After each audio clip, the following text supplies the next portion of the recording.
I think the astral realm and beyond that is controlled simulations, all entity facilitated, requiring them not a personal power that we can develop by demons. And, I think angels can kick in and take over here when they can. But if you're doing divination, if you're choosing to go out of body, you're giving up your sovereignty in ways that God and, Yahweh of the Bible strictly warns us to never do.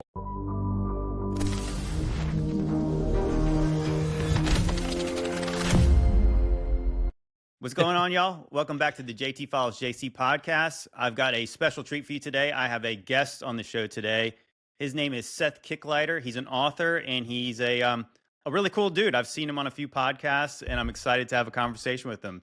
So, Seth, why don't you tell the audience who you are and what you do and where they can find you? Hello, friends. Yes, I'm just some goofy white guy with a Wi-Fi connection, and I spent too much time studying conspiracies in the spirit realm, and I was an ex-Gnostic for many years, doing a lot of out-of-body stuff, being really, demonically influenced like an idiot, and I came around to Christ, and I'm now a hardcore believer, radical extremist, I might add. I wrote this book compiling all of my data and evidence for my really outlandish theories, which we'll get into in a minute. It's called Spirit Realm Shenanigans and Unhinged Rand, Exposing the Psychic Fabrications of Discarnate Dweebs and Nephilim Nitwits, and it is embedded with dumb guy comedy because I'm trying to convert New Agers and Gnostics, and they need a little bit more stimulation sometimes, as you guys might know. And I am on X mostly, where I get all crazy with my theories, and that you can find me there at Sethlehem, Bethlehem with a Seth, and Sethlehem _ on YouTube for all my content, and Instagram is that. And if you go to my bio on my X or my Instagram, you'll see my link tree, and my link tree has everything about me. It's got my book on Amazon, on PayHip, you can buy directly. You can find my free audiobook. The whole thing's free on YouTube. It's got funny voices for all the characters I'm mocking. That's 34 hours, I'm sorry.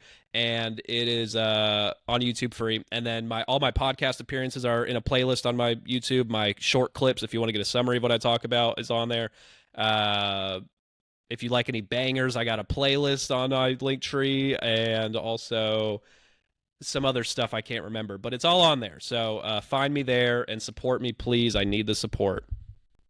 Awesome, man. Yeah, well, of course, that's kind of what my vibe I've always been going through, especially since when I started off on like TikTok. I was trying to make the videos interesting, fun, kind of funny if you dig my kind of humor. But you're trying to kind of spoon feed people and make it entertaining, because obviously these are videos and these podcasts, they do have to be, this is not just like some TED talk that just drones on and you can go to sleep to it. So we want it to be interesting. So I appreciate that. You did tell me before we get into your research, and maybe this could be the start of it. Why don't you tell us, the people, a little about your testimony, because that does sound interesting. Like, how did you get from somebody who was a self-proclaimed Gnostic to somebody who's now, how did you find the truth through kind of a lot of the lies we're told? Yeah, well, the short origin story is I was an agnostic / atheist for like my teenage years, after being raised Christian and not being, I would say, not treated the best at church for various reasons. I was a delinquent, whatever. And then I had this out-of-body thing happen to me kind of randomly between the sleep phase of my life that I knew was not just like a dream. Well, essentially it was, but we'll get there. And I had this out-of-body thing, and I see my body, and I go, oh, wow, does this mean I have a freaking soul? Is that what's going on right now? Like, I guess so. So then I was like, I need to figure this out. I want to know the truth. I start reading out-of-body material, which is what we're going to cover a lot today, of Robert Monroe's trilogy, the out-of-body work, and Kurt Leland's Otherwhere, and I was very inspired, and I thought these were so cool, and I wanted to do it myself, so I started meditating every day for 30 minutes for, I think, 2.5 years or so. I was doing it every day. I wasn't getting out of body every time. It took me a while to get good at it, but I eventually did it maybe 70 or 80 times, and we can share some of those stories later maybe, but they're not as crazy and fantastical as some of the stuff you'll be hearing today. I was not totally an asset for these beings, which they give a lot more exciting stories to the assets that dispel their lore. But I basically read a lot of books. I read like 30 plus channeled books, studied more of them in smaller detail, a lot of reincarnation evidence books, the Ian Stevenson work, and astral travel stuff, holistic healing methods of the New Age, and what else did I read? I have a ton of stuff here. A lot of alien stuff, and I've listened to a million podcasts on 2x speed for years, which is why I talk fast, and I'm sorry about that in advance.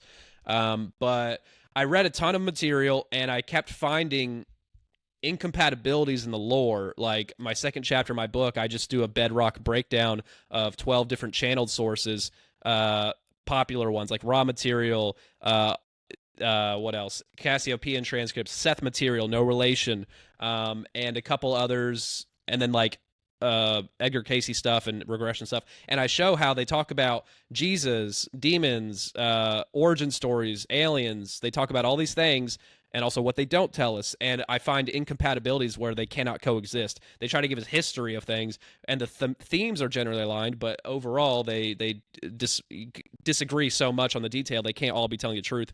So that, and when I first saw those incompatibilities, it led me to go, well, now I have to question the sources, these gods, these ascended masters. And then I was like, wait, these are the same people in the astral, and they're saying the same type of stuff and attacking Christianity in a coordinated way and no other religion constantly, and Jesus constantly, but in a way that's not compatible with the other stories, which is strategic, by the way. They're doing that on purpose, not keeping the same story, which we'll talk about later why.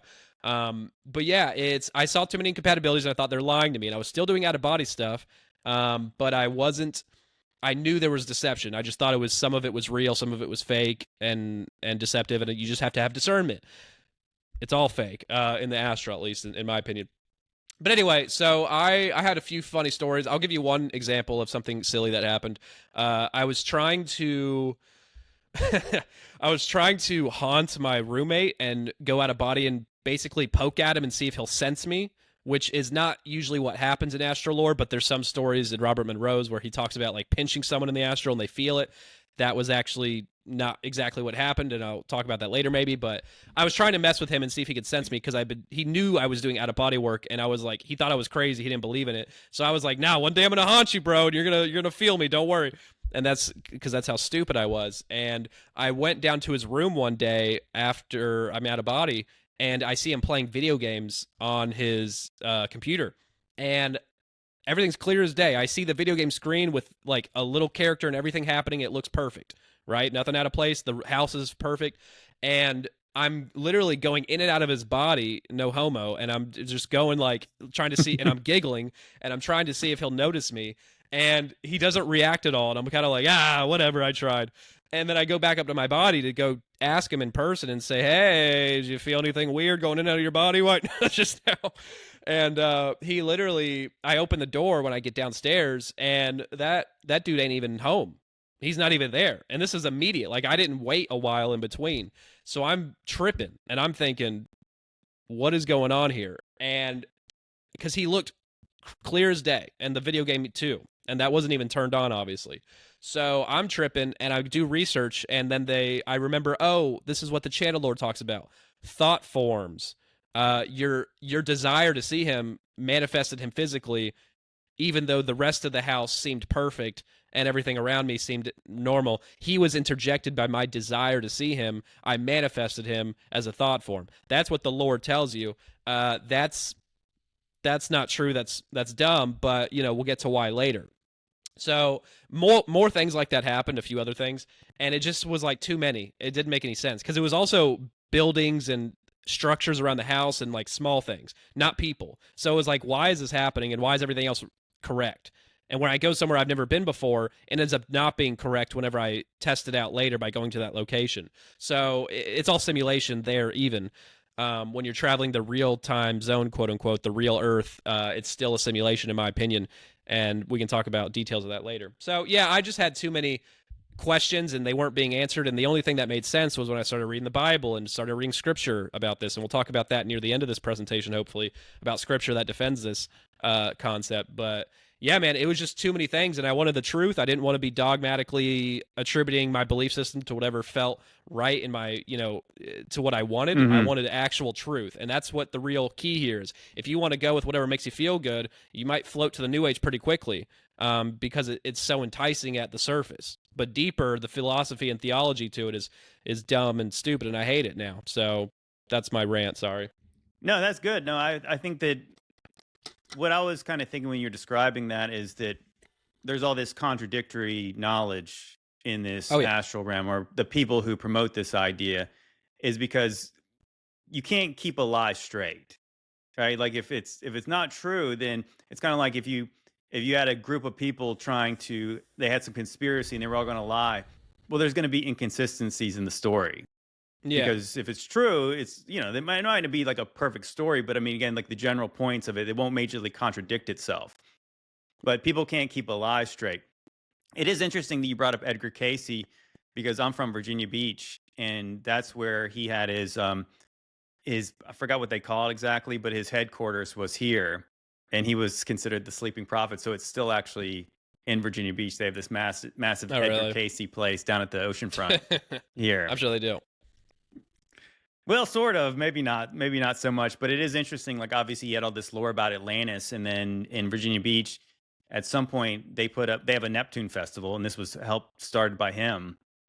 And Oh really? Neptune being Poseidon, Poseidon being the the king or the ruler who set up Atlantis, The this old sea gods. god, god of the water, and now we have this gigantic statue to this giant demonic statue, and everybody just walks past it and they think, well, it's normal. I guess it's the beach, so therefore it fits. Well, everything's normalized now. There's no going back from that. You know, people got other things they're focused on. So sadly, not us though. No, not at all. So of course it's funny. I did wear my shirt. This is from my buddy Demon Eraser. So it's Demons Bro. So I'm sure we're going to be getting into a lot of that. So I figured the shirt would be fitting for today. But yeah. Why don't you just go off and just start us off wherever you want to in this research? Yeah, man. I'll do my 1,000 foot overview basically, and I'll also kind of tease part two potential material that I've covered, which I think is important because it's I like to get a little teaser out there because it's also helping my theory. But I have two core theories in my book, quite a few more, but two core ones. Which one, the main one, is what we talked about. I think the astral realm and beyond that is controlled simulations, all entity facilitated, requiring them not a personal power that we can develop by demons. And, you know, I think angels can kick in and take over here when they can. But if you're doing divination, if you're choosing to go out of body, you're giving up your sovereignty in ways that God and, well, Yahweh of the Bible strictly warns us to never do because, you know, for various reasons. And so I think it's all controlled simulations. And when I say controlled, I need people to understand this, and we'll get into the details and the lore so that you understand how deep I'm talking. But I mean, every little detail of these realms, these fake realms, which are basically just lucid dreams they implant you in, are controlled. It extends to your intuition that they're guiding. They can implant thoughts in your head in the waking world. They can do it way better in this realm, I'm telling you, when you give up your sovereignty intentionally by doing divination. Keep in mind, you're asking for it. They can control your lucidity. They can strategically take away your lucidity and give you a memory of somebody else or your past life memory, or relive your own memories, whatever, which have no autonomy. And then whenever you do have autonomy, and you're in the astral, you can you only have semi-autonomy. They're guiding all your locations and destinations for the most part, choosing your higher self. Usually your higher self is telling you where to go, and they're choosing usually and convincing you. And then whenever you go there, they can feel their cells being pushed around, like literally guided certain directions. When I was going out of body, I had hard time controlling where I went, and sometimes I was just moved around not knowing why. And when it was all mental, I had no idea why I'm going this way. What I'm trying not to. It's because they were pushing me, and I couldn't stop them. So just keep in mind, it's also your direction you're moving is controlled. Your perceptions, your what else am I missing? And a few other things. So they control every little detail, and the characters. Let me go ask you ahead. a question real quick. Go ahead. Have you ever seen the Doctor Strange movies? No, sorry. Well, that's kind of my thing. I like to talk about. I always bring these back to these pop culture references. But in Doctor Strange, of course, he's being the sorcerer, and he's learning these kind of Eastern mystic ways from the Ancient One, and they have this thing in I think Karmatage. It's like some kind of a thing, like almost like a Tibetan thing, whatever. But there's a scene where they kept on showing like that, they can, use their astral bodies to do things. But what they did at one point was they create this mirror dimension. And so the mirror dimension, nothing really affects the physical reality, but it was like Doctor Strange at one point he was trying to trap the bad guy in this mirror dimension. But then the bad guy could really manipulate it big time. in the way that, like the buildings would be folding on top of each other, like reality was just Yeah, being yeah, yeah. distorted. And I couldn't just help but think like that. That's sort of what you're describing is like it's reality-ish, but it's not real. So Yeah. that's why things will not necessarily line up. And it kind of reminds me of like even like the Matrix, like there's a glitch in the Matrix, so something's changed, and in order for them to, eventually to attack them, to attack, Neo and the crew, because there was a glitch with this deja vu, and then eventually they changed. They bricked up the windows so they couldn't get out of this building. Yeah. Yeah, man. And another layer I like to add that I just forgot until now is that the common theme that you will always hear from these experiences is that it felt realer than reality in Hmm. these simulations. And there's admitted simulations, which we're going to start off with that material in a minute. And then they're like, oh, this is a simulation, but everything else is real, I promise. But the simulations that they admit are simulations in the astral are realer than reality, so real that the person experiencing it forgets. They believe they're in a memory sometimes, or they forget that they're in a fake simulation and they think they're in a real life, and then they wake up from it and go, "Oh my gosh, I thought that was real." Like that's how real we're talking, and people need to understand that when I get into these stories, it's going to get very elaborate and very silly at times. Do you think that Um, that has something to do with like the concept of deja vu? Do you think that that could be anything where, I mean, like, what, like, maybe, does it? Do you have an explanation for that? I know that's kind of a not necessarily what you're talking about, but I mean that, yeah, like you remember something, and like everybody's experienced that, where like this happened, I've been here before, but obviously that makes no sense because we see time in a linear way. And I do believe that some of the stuff that we're kind of talking about and maybe get into is the idea that the time being the fourth dimension that we cannot perceive. We're only perceiving it in a straight line. We're like seeing time 2D, but then yeah. there's the spiritual entities maybe can see a glimpse of a bigger picture. Only God can see 100% of the 4D. Yeah. Yeah, I think, well, there's a boring explanation that people say, which is that it's your brain failing to connect a current event with a past memory, and it's like some glitch in your brain, basically. That's what they Hmm. say. Now, I don't want to say it's my for sure answer, but what I can assume based on what I do know is that it's very much an impression, like it's a strong like feeling of knowing like this happened, blah blah Hmm. blah, but you don't have a way to place it, and it's such a Right. strong impression. It could easily, in my opinion, because it factors in with my research and the way they strategically lay impressions on people, but demons can implant thoughts and impressions, and they can make you just feel things without you having any reason why. And in the astral, they can affect your feelings and thoughts too, like I was saying. They can make you feel love and warm, and they can make you feel scared, even whenever you're not really, but it makes you feel that way, so it happens. But I think maybe what if demons are just impressing upon you this feeling of like, I know this happened before, blah blah, and they're making you trip about it. And it's a small little gateway drug, in my opinion, very very small, to thinking about what does this mean about memory and timelines and blah blah blah, all this stuff. It could just be that as a deceptive tool to be like to mess with your head. I don't know, but I don't think it's that powerful as much as other tactics. But that's just one of my more schizo off the cuff theories that I'm No, coming that up makes with. But sense. Well, I know that I'm sure you've looked into MK Ultra, and part of what yes. they do in MK Ultra is erasing actual memories and implanting false ones. So if it's something as simple as I remember this, even though this actually never took place. Well, yeah, I mean, again, like our memories, we rely on our memories a lot. But again, if you talk to two different people about a certain situation that happened 5 years ago, they'll remember it differently. So like we know that Yeah.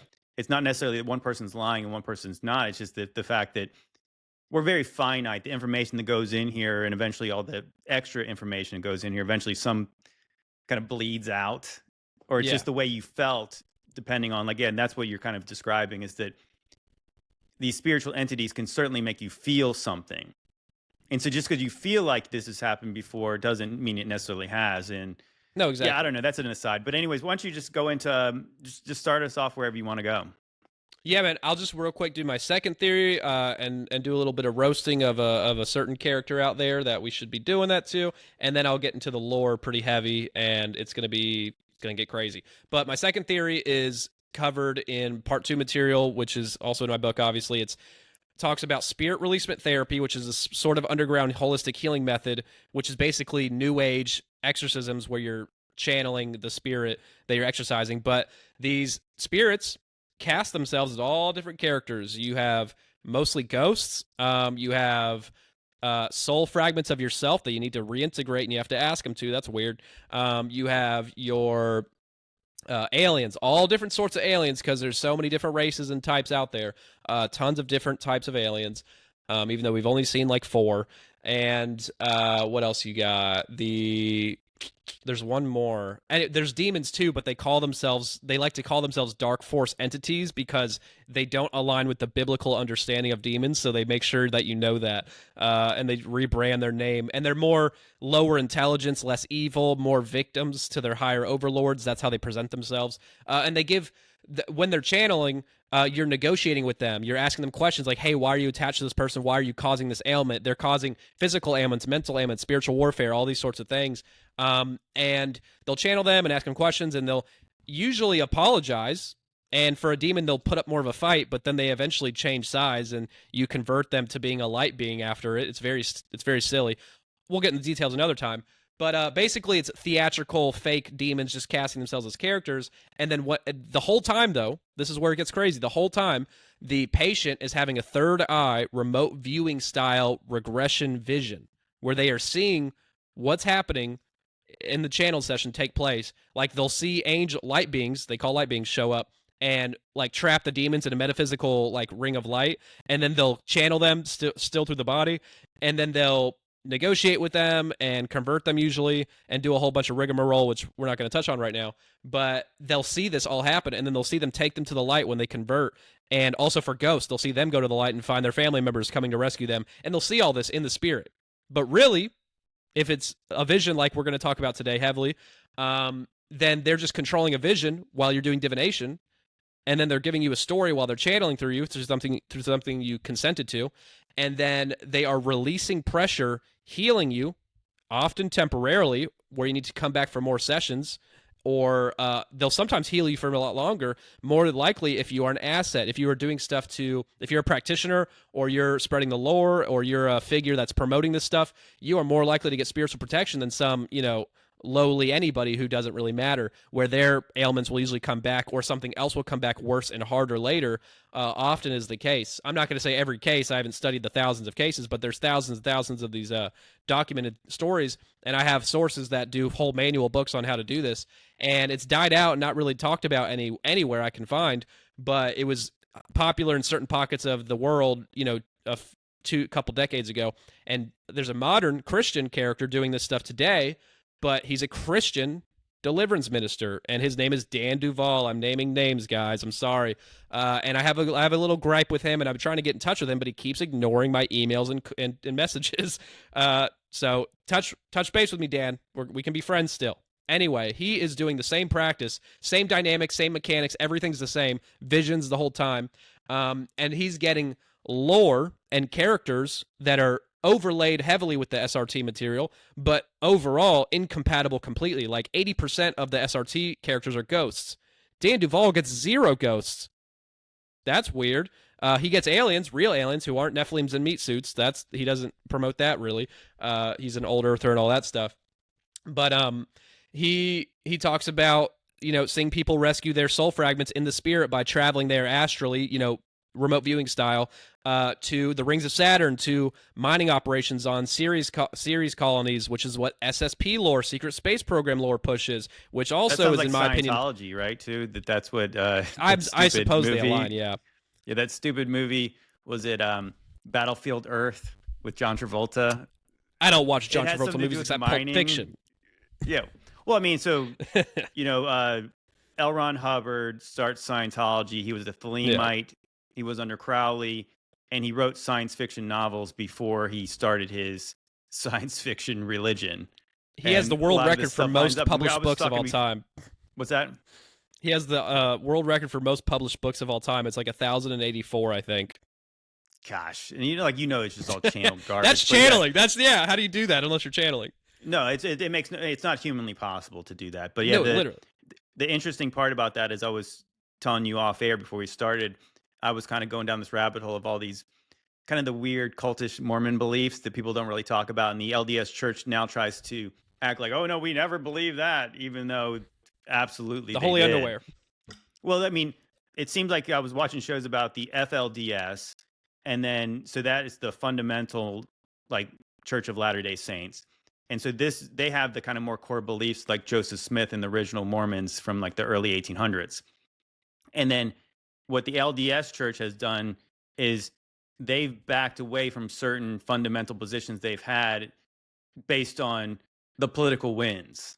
So their prophets say, "Oh, we don't believe that anymore," but it goes part and parcel of like what the public will be willing to accept. But yeah, the fundamental things they believe was about spirit children and this cosmic kind of war before, and it sounds more Scientology-ish than I ever realized like they believe that.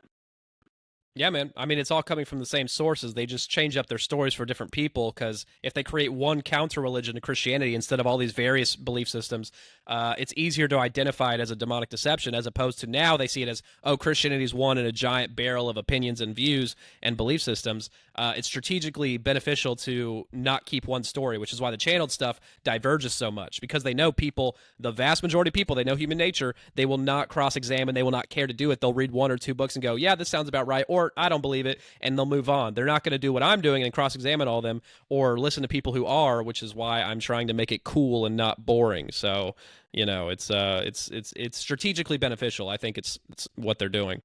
When you talk about like the idea of like these channeled visions or like simulations, it almost made me think that you have these deceptive entities in there, demons, fallen angels, whatever you want to call them, and it's almost like sleight of hand. Are they showing you a vision and they're doing something while you're not really aware of what they're doing? You know what I mean? Like that they're showing you what they want you to see, and then what they're doing to you, to your vessel, to your spirit, is that part of what they're doing? Well, the more they do it, the more you consent, the more they merge with you. And full possession requires knowledgeable consent to some degree. If you read Malachi Martin's Hostage to the Devil, probably the coolest book I've ever read, dark as hell, but it's a good book. Everybody, the case studies in there, everybody who got fully possessed, they all admitted to saying they consented to it before it happened. Now, to be merged with, influenced, and heavily demonized, you don't need to consent to that verbally or even mentally, really. You just have to consent by sinning, doing divination, doing whatever it may be. The more you do it, it's a scale. The more you do it, the more they have influence over you. Full possession requires acknowledgement and consent, like, knowledgeably, to some degree. You don't have to fully understand it, but if you consent to possession fully, you have to know. So they try to gain consent via these astral situations, which we'll give one example later if we get there, where Monroe's higher self asked him if he could possess him. He didn't use the word possess, but he asked, hey, if you want, I can take over your body while you sleep and do stuff, and didn't say what for. And he's like, no, I'm good. But he's very nice about it. And we'll get there later. But that literally happened. And I'm like, why would your higher self want to possess you while you're asleep just for no reason at all? To feel the material realm? That's why does he care so much about that if he's so happy in the hive mind Borg that he's living in space? I don't get it. Outside of time. That sounds cool. But yeah, man, it's crazy. If you don't mind, I'm going to get crazy and go into these excerpts because I want people to hear them. What's going on, y'all? This podcast is brought to you by Modern Roots Life. Modern Roots Life is a Christian-owned and operated company, and it's bringing real health back to its roots. They offer powerful, all-natural health supplements such as beef liver, cod liver oil, beef tallow, magnesium, and mineral-rich salts, all sourced the way God intended. Clean, simple, and from the earth. So whether you're looking to boost your energy, restore mineral balance, or just fuel your family with real nourishment, Modern Roots Life has got you covered. Guys, in this community, we're trying to get healthy in our mind, in our body, in our spirit. So don't neglect your health.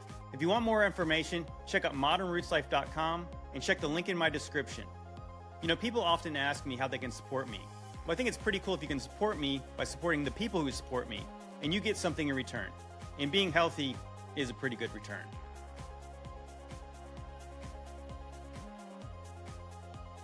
I'm going to start with the more direct admittances from these quote-unquote guides in the astral, and show where they admit that this is possible, whether you want to agree with my analysis or not.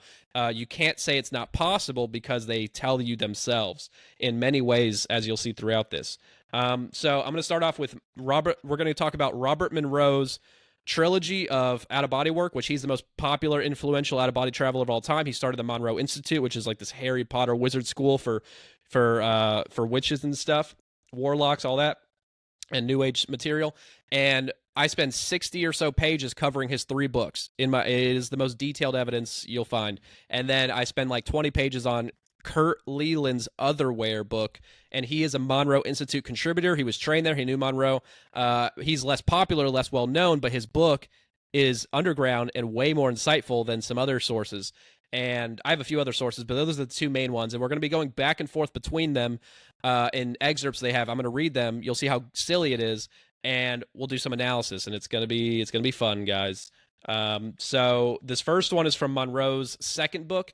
Keep in mind, he only discusses this whole concept one time for one paragraph in 3 books. And this is a very insightful, not so detailed topic, but he's very, shows his cards here.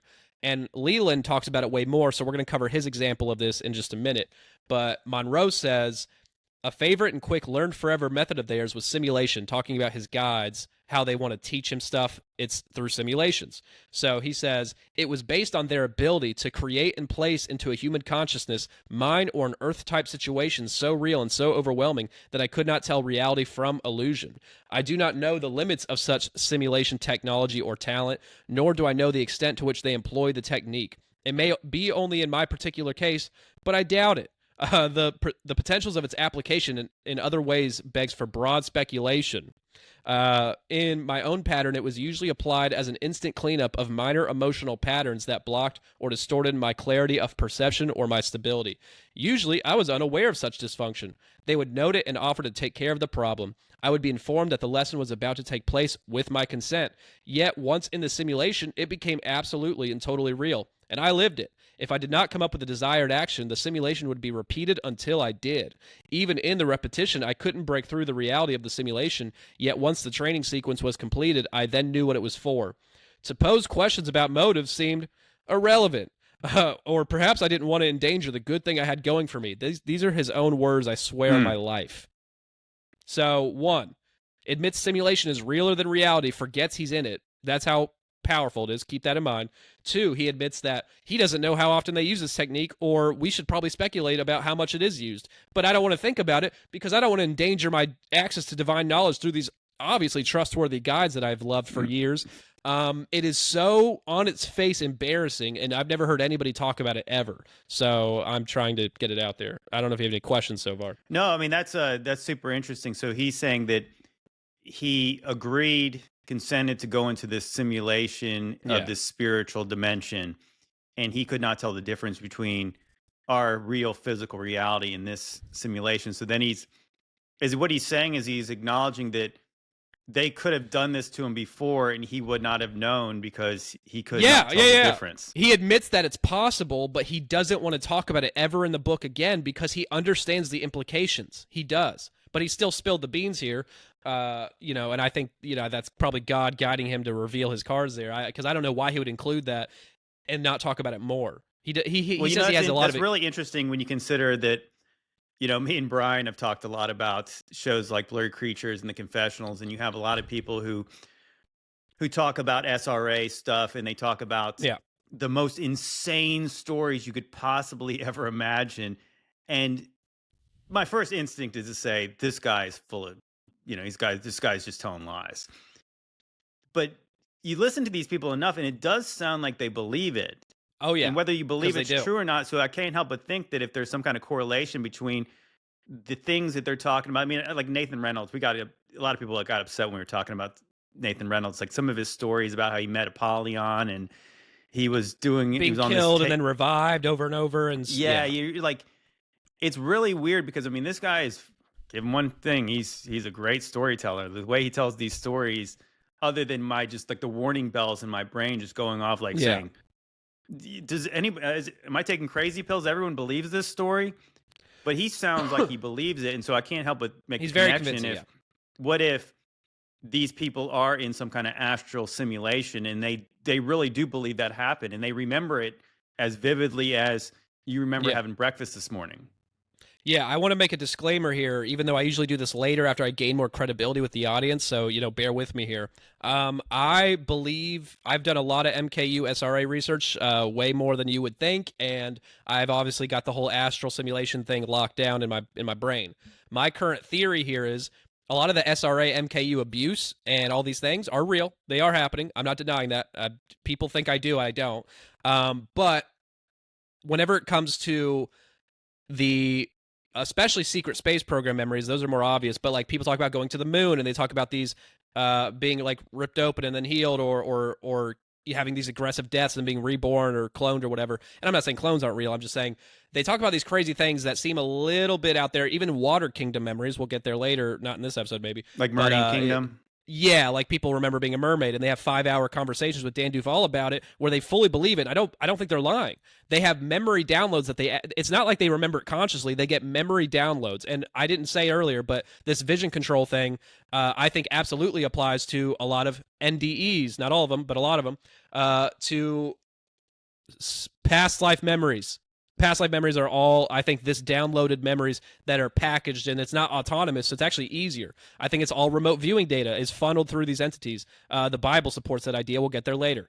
But I think it's all that. And my third part material, I always do a reincarnation debunk, which, if you want to see that, it's out on Biblical Hitmen and Prometheus Lens. I already did one with them. But watch the first two parts because it builds a foundation of this concept. Otherwise, you're not going to believe me. So I think the MKU people will get these downloaded false memories for two reasons. And it's beneficial either way you believe them. One, it discredits the entire story. And it makes them seem crazy to people who are the more normie side. Yeah, Two, right. if you believe their story, you're probably going to believe the extra false memories laid in top of it. Boom, you just bought into disinformation, which is usually Gnostic or just crazy and unrealistic. But it's usually Gnostic material. So it's a win-win. The only way you can get out of this clean is if you believe what I'm saying, and that there's real memories of abuse mixed in with false memories, which are intentionally implanted and controlled by these demons to create a disinformation campaign. And I get into the elaborate false flag, backwards reverse psychology details of this in part 3 material. It's very... No, most people aren't going to get this stuff unless they're hearing me and really, really understand what I'm saying. It's very know elaborate. I feel like what you're saying is really resonating with me, because that's exactly what I believe, especially when you see like in the movies and stuff that they show you, or like the TV shows like Stranger Things. It's like that's based on a real program that happened, the Montauk Project at Camp Hero. Yeah. And they are actually traumatizing these children.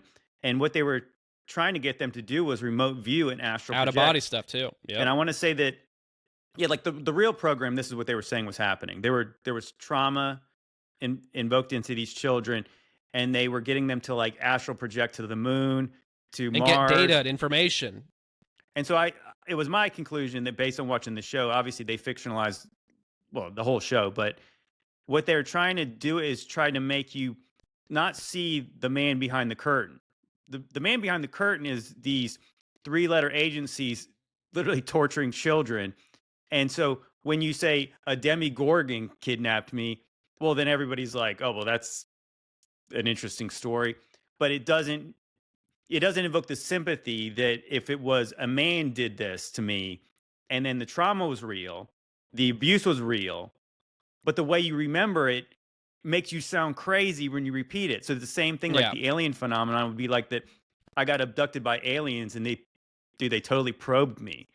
And you're like, so more than half the people are saying that is the craziest thing I've ever heard. So then they stop believing them, but the trauma was actually real. So we don't know exactly what happened to them, but with how they remember it and how they explain it allows cover for the people who actually did it. Absolutely. And, if you study ufology lore and abduction stuff for 5 minutes, everybody knows about screen memories. How do these operate? How do these work? What are they for? This is exactly what I'm talking about. It's the same concept of past life memories implanted, which I think all of them are.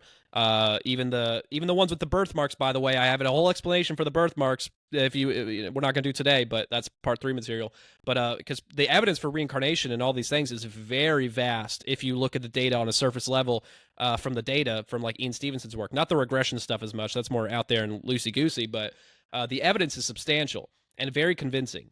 And whenever you have understanding of this vision control concept, which I'm proving today to people, which cycles in all these different areas, it totally demystifies the whole thing. And I'll get into more of why and how this whole thing operates with like the demonic hive mind, because it requires a hive mind and data collection like an AI in the ether to really accomplish these goals, and which is what I think they're a part of and why they promote that concept in media so frequently. But if you don't mind, brother, I'm going to move on before I lose track of thought here. Yeah, go ahead. Please. So we just talked about simulation, which Monroe admitted to, and now we're on Kurt Leland's Otherwhere, which gets into details of his story of a simulation, which Monroe never shared any of his. He just said they happened. Weird. But Leland talks about it in detail and doesn't really care. And so in this is the longest excerpt. I'm gonna guide you through it, but they're not all this long, I'm sorry. But it's fun. So Leland is with his guides that he's been with for years, and they say they want to put him into an astral escape room, and he has to find out how to escape. And they tell him it's a simulation. He knows this in advance. They're telling him this. And they transport him instantly from where he is in the astral, instant shift, a common theme you'll see, to a 1600s Italy castle, it seems. That's what he describes it as. And he's like dressed up, in a goofy outfit, and he is trying to escape. Is that how literal or metaphorical is that? We'll find out. But it is, he doesn't do a good job. Let's just say that. So here's his excerpts. He says, I looked down at the drawing table where I found a complex perspective study of a cathedral drawn in ink on a piece of parchment. The sketch was in the style of the Renaissance. Could this be a past life, one in which I'd been an artist or architectural draftsman? So one, you have complex details on a small paper in this simulation. So, that's very detailed control, keep in mind. Two, immediately after being told he's put into a simulation, his immediate first thoughts are, is this a past life memory? Where I have autonomy, which doesn't make any sense. He has autonomy, so how is it a memory? Two, but that's just, I think they're toying with his mind this whole time, so keep that in mind whenever you're hearing this. I think they're playing with putting thoughts in his head to guide him to certain conclusions. They're also, I think, intentionally dimming his lucidity to lower levels in this realm specifically, as opposed to the astral realm, for strategic purposes we'll get into after I'm done. But it is a little complex there. But so he then says, as instructed, I looked for clues. A quick scan showed me that there was no door. Perhaps it was concealed, like a trapdoor. After all, I seem to be a prisoner of sorts. So this is how you know it's not a copy and paste of a real castle in a real place, because it would have a door. So it's fully control simulation, every detail.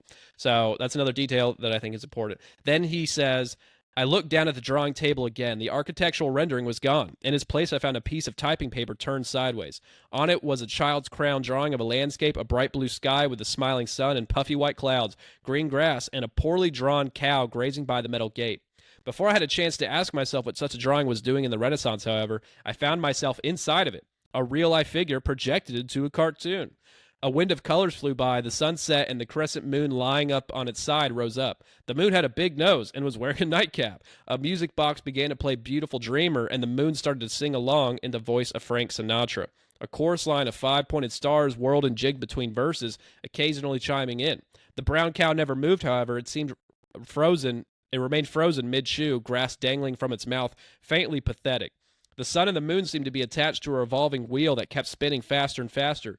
Day alternated with night so rapidly that they blurred together, flickering like a strobe light. And then, just as suddenly as I'd been whisked into the child's drawing, I was outside again, seated at the drawing table. The architectural rendering had reappeared. So, that's the level of bombastic control we're talking about, and how silly they're making the simulations, which, if anything, make the astral realm seem much more real in comparison. But that's the level of control they admit to having, is the sun and the moon singing in day and night alternating instantly. And we're not done, but that's just like a break I like that to almost sounds like that old movie called Cool World. You ever heard of that? God, I wish I saw the movies you're talking about. Yeah, so that was a movie. It actually was starring a young Brad Pitt. There was another, like the main protagonist was another guy, but they get transported into this cartoon world. And, again, it's as real as the reality we're living in. They can physically be harmed and all this kind of stuff. But yeah, like that there's a woman, it's Kim Basinger. She's a cartoon woman, but eventually like the goal is to bring her out of Cool World. Oh, but of course, this guy falls in love with this beautiful cartoon woman in Cool World. Yeah, I mean, it does seem like that. It's funny, we were just talking about this on the podcast the other day, is that you're talking about like colors being muted and everything kind of being dulled in the reality we're living in now. when if you actually look at the way that like the style and the culture has changed, where back in the 60s and 70s, everything was very vibrant, like the colors of cars, the way that you see fast food restaurants, everything was really, Yeah. there was a lot of sensory, overload Better of all the, architectural design. yeah, Yeah. everything popped more, but now it seems like that they're trying to mute this reality where everything is, if you get a car now, it's either typically white, black, or silver. So everything is Yeah. kind of just this kind of becoming more monotone. They And want to it's kill like, creativity in our souls and make us, soulless by making or the vibes everywhere terrible. or if they're drawing you into a more colorful reality. So if they're trying to draw you into this false realm that's all colorful, well, then that's the place you want to stay. It's like the same thing with all these people who watch the Avatar movies, is that they want to live where the Na'vi live. Well, of course, Yeah. if you watch that movie, it's done in 3D and it's all very visually stimulating. And then so our reality seems very pale in comparison. And so they, is that part of the trick to draw you into Yeah, a I think world it's a that's false? I think it's a many birds with one stone thing. I think it's absolutely intentional. And when you go to certain other parts of the world, like Russia, Italy, and all these older, where they have older buildings that have survived, they're beautiful architecture, and a lot of the ancient stuff is incredibly complex, and the pre-flood world stuff, largely probably created by giants. Yeah, but it's so much more like diversity in the styles and elaborate design, and we're capable of quite a bit today with our technology. We can do almost anything, but we've chosen to make everything very plain and boring and yeah, monotone. And I think that's intentional to make one just the more of a vibe we look like in a boxy city with like not interesting architecture and all these things. Hmm. I think it's just because all that stuff inspires beauty and awe and creativity and positivity. Just to be around beautiful buildings, even though Sure. it sounds like not that important, it living in that environment constantly has an effect on the vibes of the culture, and it changes culture. I think the architecture you have to a slight degree. But I think the more beauty and like cool stuff you have, the more creativity, the less hive mind you become. But the more everything's like droned out, you find stimulation in other areas because everything around you just seems more lame and every day. You know what I mean? Yeah. Well, I think it's yeah. like a It's like the idea that our reality becomes so boring and painful that they want to draw you into the metaverse. So like yeah, you or want to drugs or spend your anything. time on the computer, and it does feel like that there must be at some point the concept of some kind of merger between this this simulation to be an actual simulation that they want us to experience everything in here. And so maybe these kind of like the ghost in the machine idea, that maybe that's where they want, they'll have as much access to they have. It's like the merger of this spiritual reality and like in technology. Absolutely. And, I think technology can, is basically magic in a lot of ways. I think it merges with the etheric realm to certain degrees. And I think they can mimic a lot of spiritual stuff with technology. But do I think these simulations are technologically based? Not at all. Because a lot of people ask me that. And I think it's all consciousness done by demons. And there's false flags to make you think that if you do find out this, it might be technological. But that's a whole conversation for later. But if Well, you it's kind of don't like the mind, idea that what? we talk about the idea of like going beyond the veil. You can do Yeah. it. There's probably more than one way, but I always think about like the three ways that kind of the occultists or the people who are the bad actors in this world do it. It's either through rituals, drugs, or technology. It's kind of like it's all these things are kind of getting you to this place that's a place that we cannot perceive, but they're all going to. It's a different access point. Yeah, and what's the common denominator in these things? Usually a theta brainwave state. The technology gets you to that with like binaural beats. The Hmm. rituals like meditation are getting you into that intentionally via, meditative practice. And the drugs are doing the same thing. They're getting you into a theta brainwave state, 4 to 8 hertz, which, by the way, is the same exact brainwave frequency at your baseline in from the ages 2 to 6, 2 to 4 mostly. And that's the exact years we get most past life memories showing up in children. The exact years they're in a theta brainwave state for most of their lives. It's kind of interesting how that works. But, that's a Definitely. whole other later conversation. Anyway, I'm going to jump back into this excerpt so I can, because I got a lot to go. But this one, we're still in that simulation realm where he was just in the like cartoon world, and then he's brought back out. Now he's back in the castle. Okay, So again, he forgets why he's there, even though he just was in this cartoon world. He forgets that he's in a simulation still after getting returned to the castle, and then he remembers, because I think they're just messing it, going up and down, making him forget then remember, because they're controlling it, in my opinion. And he then remembers why he's there, to escape. So he goes back to looking for clues, and he fails. And then he says, "The study vanished, and I found myself wandering through a desert. With a clarity of logic that startled me," mind influencing right there, "I resolved to seek out the witches and warlocks that must have been responsible for this bizarre change of scenery. Perhaps they could tell me how to escape this reality in which I've been imprisoned. I walked and I walked. The desert remained featureless as it had been when I first arrived. I was lost, but that didn't stop me. I kept on walking anyway.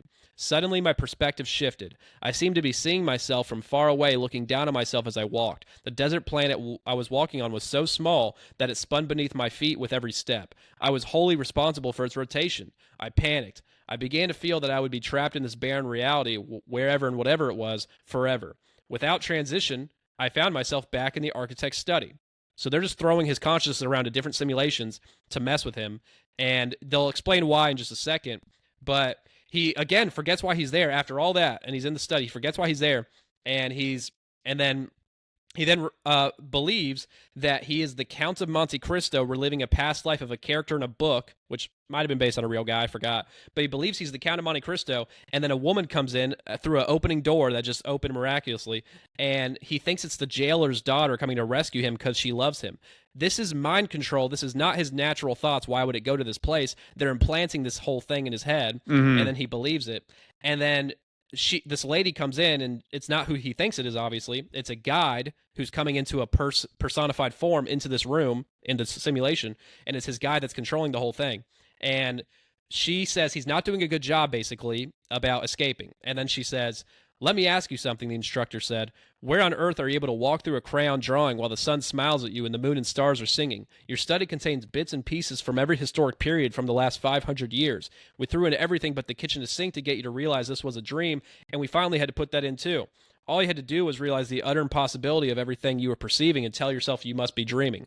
So that's how you escape. You just go, "Oh, this is fake," and then boom, you're out. Now, here's why this is important, because I don't have an excerpt on me right now, but in the book, his guides, Leland's guides, tell him the most important thing you can do on Earth while you're alive right now, number one, not progressing your moral behavior or anything like that. They don't even mention that. They say the number one thing is traveling to the astral and practicing. Why? Why is that? Because when you die, you need to escape the reincarnation cycle so you can venture to other realms and other dimensions. So you need to practice roaming the astral realm to get used to it, right? And he tells people to tell them that. And they also told him they commissioned him before he knew to become an author for this, for revealing this information. They commissioned him. They brought him out of body so that he would do this. And they said they did the same thing with Robert Monroe. They said they're the same people. They said we did the same thing with him so that he would make a book and tell the world so that everybody gets into astral travel, which might be a demonic practice. With, like, becoming like an ascended master? So you have to be able to master this astral realm in order for you, when you get there, that you've already figured arrived. out. Yeah. No, exactly. It's the same concept. They say that's the most important thing you can do, and they tell him that more than once. And it's that, and another thing that's important here that I was mentioning earlier is his lucidity was being messed with. He was being dumber and forgetting who he was and forgetting why he's there in the simulation. But this doesn't really happen in the other astral stories. It only happens in the simulations. Now, what is the goal of this? Okay, well, if it's real and what is happening is a real simulation, but the astral's real too in its own way, then they're trying to make you think that, oh, your lucidity is only messed with in the simulations and not in the astral realm, which means the astral's real. So if your lucidity is messed with, that's how you know it's fake. But really, they can always control your lucidity, always, and they're strategically using it when you're in a admitted simulation so that whenever you're in the astral, you think it's real. It's strategic. And that's a very important nuance here that I think needs to be looked at, because it only happens seemingly in the simulation realms. Robert Monroe said the same thing. He said he forgot why he was there. It's just, it's very well done, but it just shows that their level of control is much deeper than you think, because they're timing everything perfectly, and it's very acute and I think pretty perfected. But yeah, man, it's crazy. I got more here. I don't know if you have any words for me yet. Continue. I bet. So in Monroe's book, he talks about rotes, ROTE, and this is his word for like a download. You know, everybody knows what a download is now, and it's thought. It's a bunch of compressed, detailed information in one instant transfer. So any entity in the astral can give any entity in the astral rote download, and except astral travelers don't seem to be able to give it to other people. They don't seem to know how. It's just funny. But all these entities they meet, all these sorts of different people, all do. And download can be a complex amount of information. Instead of just conversing telepathically back and forth in the astral, they can just go, here, take this, and boom, you know a complex topic fully in detail, which shows, okay, well, if they can implant that in you, they can implant thoughts that aren't your own and make you think they're your own, obviously, which is what they're doing. So these downloads can be very, very dense and detailed. They can also be complete transfers to simulations. So one example is Monroe meets this alien named he calls, I guess is called Z-55/Lou, LOU, all caps. Dumb like fake made up alien name. His kid. Yeah, right. He's like, no, it means Kyle or something like that. But right. No, it's the same. It's just dumb made up alien names, dude. It's I don't know if that's the English translation at least. I don't know. It's stupid. But that's an alien soul he meets that died on his home planet on another planet and then came to Earth because he's looking for a new place to incarnate. So instead of, he wants to explain to Bob how he got there because Bob's asking him questions. Robert Monroe is Bob, by the way. I use Bob. And he's asking him questions, and the entity goes, Lou goes, oh, I died on this other planet. And he, instead of just telling him what happened, which he could easily do, he gives him a rote, and this rote transfers Bob instantly to a simulation. And the simulation takes him to the home planet of the character, and it's not him reliving a memory as Lou. It's not that, because he has autonomy, his own body. He doesn't describe his body, but he seems to blend in with the other citizens there. And it's on an alien planet, but he said it's like Earth. It's similar to Earth, but a bit weirder and different, okay? So it's humanoid characters, and they're similar to humans, but they're not humans. And he seems to blend in with them. Who knows what body he's in? But he's walking around physically in a physical seeming area. It's not like he's floating around.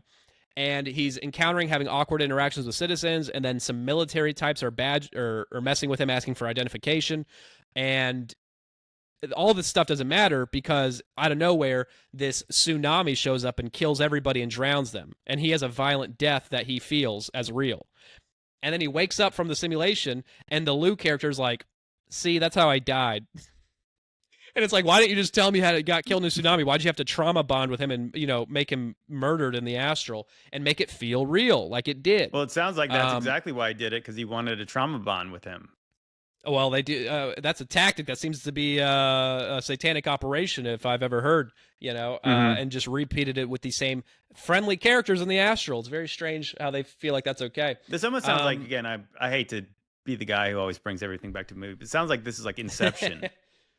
Oh, well, you did it again, bro. I was just about to get to that. So What my whole next thing I always talk about is I call it in my book roteception, because what happens, and I'm not going to give the whole story because it's so convoluted and crazy, but in one example, Monroe is dealing with a character who is trying to explain what happened to him and his memory, and in this one, he's reliving that character's memory, and it's a rote, so he's reliving a memory. He has no autonomy, and it's of somebody else's memory that he's reliving, feeling like his own, though, right?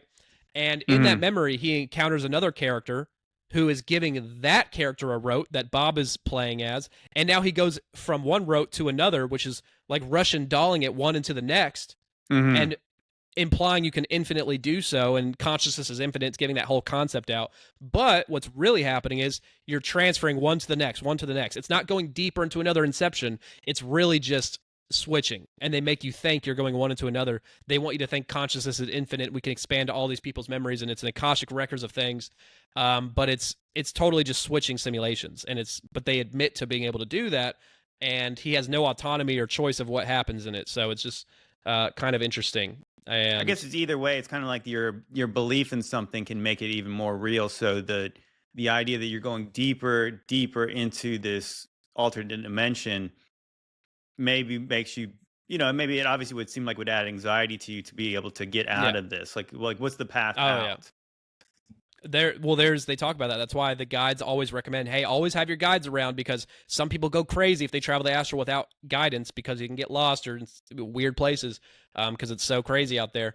And they're always there. They're facilitating the whole thing, but they're invisible sometimes, and they don't show themselves. But then they'll show up at random times to help you and save you from a false flag theatrical situation, to make you trust them. Because Mm-hmm. one day you're going to find out they're always there, and they want you to be cool with it. So they tell you don't leave your guide, but he's always going to be there anyway. But you might not know that because they're invisible and will show up when they want.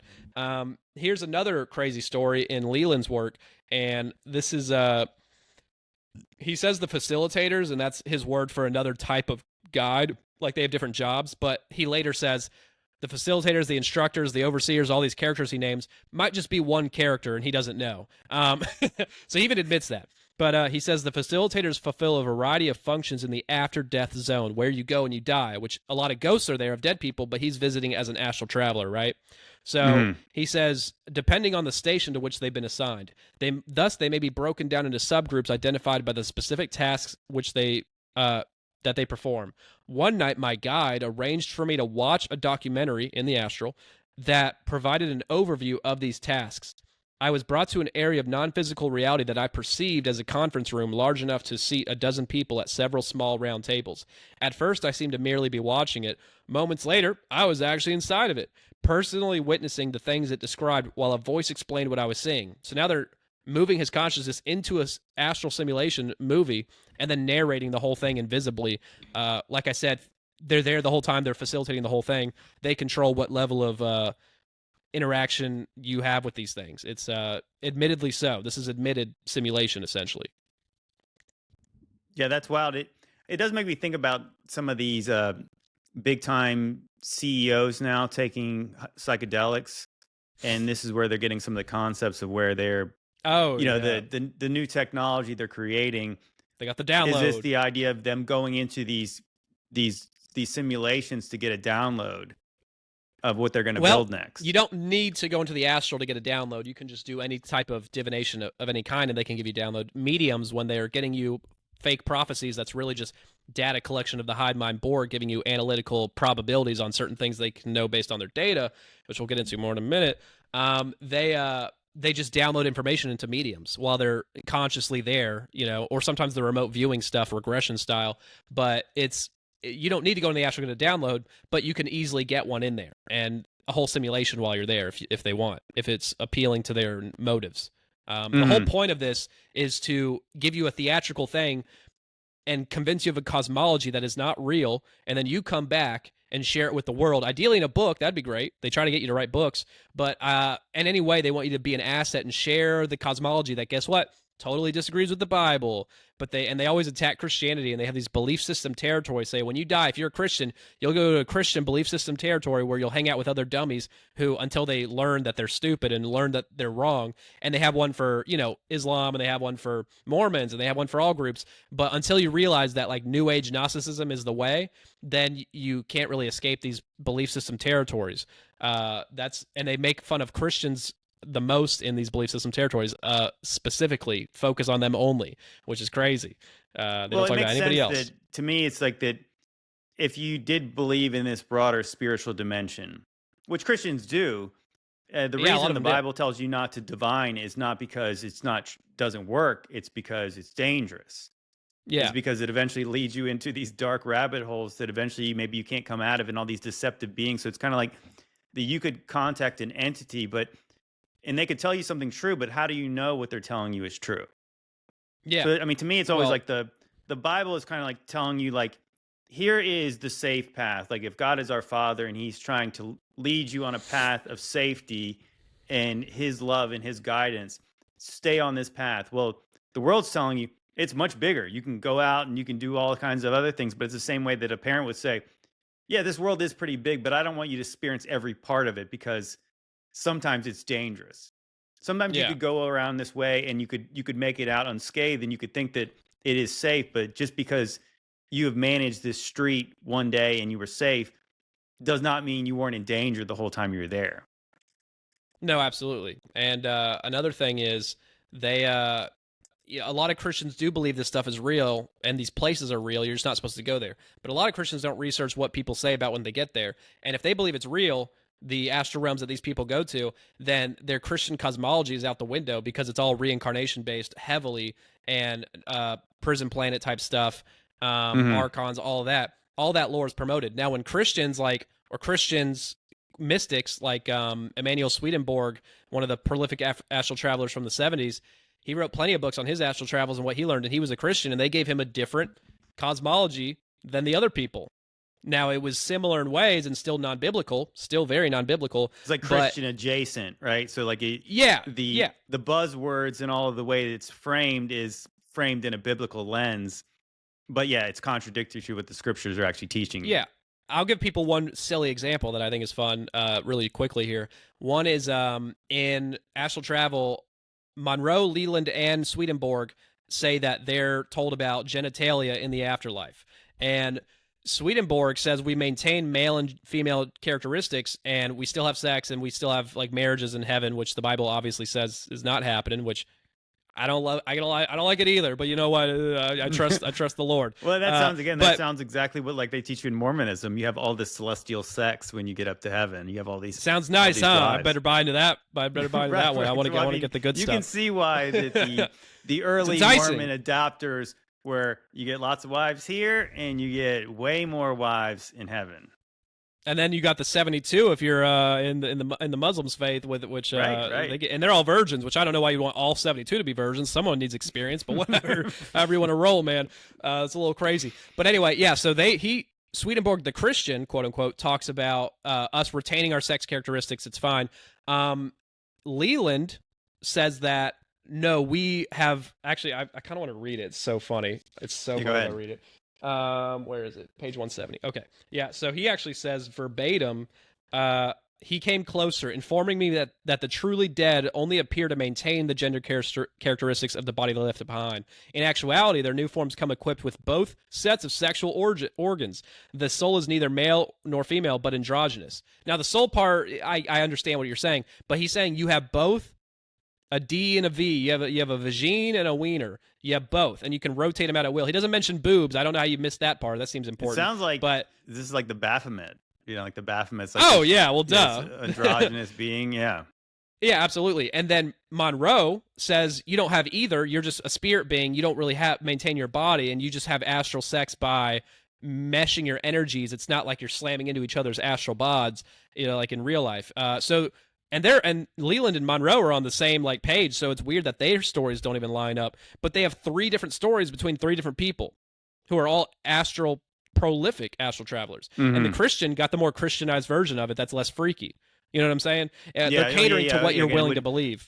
It's kind of like when you're telling a certain person a lie, you got to make it palatable to their worldview. That's what it always is. But they keep it within their guardrails of being non-biblical always, or only adjacent to biblical topics if they need to be. But as long as it guides you away from a true biblical understanding, they're willing to give you a lot of close to truth information sometimes, but a lot of it's made up, yeah. So this is just one example of many, a more silly one, of how they diverge, just like the channel lore diverges with itself constantly so much. So if you just look at the details, they can't coexist, and there's plenty of examples of that. But yeah, man, I'm going to get a lot more quotes going here, which I think are important. We call, in Monroe's work, early in his days of astral travel, this is something he said, where he says, one of the greatest enigmas of this whole affair is that someone, or more than one, has been helping me from time to time in such experimentation, traveling the astral realm. Perhaps they are with me every time, and I'm just not aware of them. I do not know who these helpers are or why they are helping me. They certainly do not seem to be guardian angels. Their assistance seems to be more of their choosing and deliberation than mine. They are rarely friendly in the sense that we understand the term. The feeling of gentle but firm hands on each side of me was very strong. The same hands turning me around to leave, much as one steers a blind person, could not have been more vivid. This is what I was talking about earlier. They are literally getting steered around to move certain places because their whole thing is guided completely. They don't have that much autonomy, and there's even more evidence of that in his other quote I call Supermind Take the Wheel. And he says, your destination seems to be grounded completely within the framework of your innermost constant motivations, emotions, and desires. You may not consciously want to go there, but you have no choice. Your supermind or your soul is stronger and usually makes the decision for you, saying, your higher self, which knows better than you, is going to decide where you go, when, and since he knows better, just trust him. Don't worry about it. You don't really decide, but your deeper, higher self knows more, so trust him. Trust me, bro. Yeah, exactly. So it's just silly, man. that they're admitting that they don't have as much control as you think in these realms. And that is the case throughout the entire thing. They just don't like to talk about it that much, but I pinpoint where they often do. Another quote Is from it? Leland, But which is I it a usually situation go ahead. where the idea of being an ascended master is to eventually be of one mind with this your higher self, and Yeah, that's you why join with the board. maybe you can. It's like the carrot is that you can have control the more you do this. Yeah, I mean, you're supposed to join with your higher self and be part of that hive mind, which they admittedly are a hive mind, the higher selves of each individual, and eventually that hive mind is supposed to join with the ultimate Godhead, source, and merge into it and lose your individuality and stuff. So eventually, So it's regardless, there's always a higher self that's going to be telling you what to do. basically, and they're totally not demons in disguise. I promise you. That's what they say, at least. Mm-hmm. Yeah, man. And God, there's one more quote I'm trying to find, but I didn't have it written down. But yeah, I can't find it. Anyway, but yeah, there's just quite a few more admittances of their powers, and this is where it's going to get a little interesting. So there's 4 short quotes here, and they're all what Monroe learned after starting his Monroe Institute and getting data from tons of astral travelers he trained. So he's like, this is what I learned after a ton of people did it, not just myself. Okay, so one is that they can at will change the temperature of that human visited body. Interesting. He also says, notice how easily any potential anxieties or fears are overcome by simply a pattern of radiation emanating from strangers, telling you they can make you feel love and good and happy whenever they want. And, think about it. What do the biblical angels say when they show up to people, humans? What do they say to people always? They tell them not to be afraid.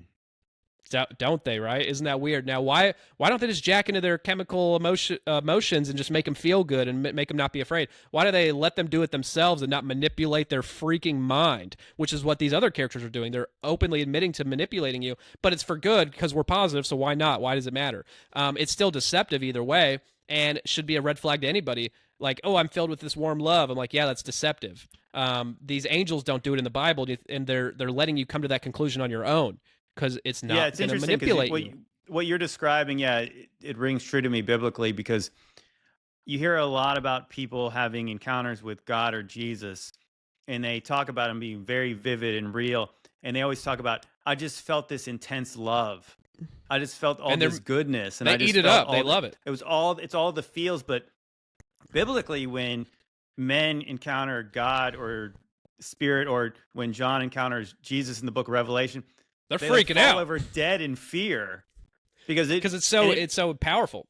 well, it rings more true, because it's like when you actually see what Jesus actually looks like currently, the divine Jesus, it's like it's frightening. It's like it's an awesomeness that Yeah. is like, it's hard for us to probably wrap our minds around it. So like our natural reaction is just to shrink back or fall down, versus this other thing where it's like they picture the guy from The Chosen looking like Jesus, and it's just, he's got the lamb hung over his shoulder, and oh, it's just all this goodness and it's all this love. It's like, no, God is awesome. He's an all-consuming fire. So yeah, you'd be afraid.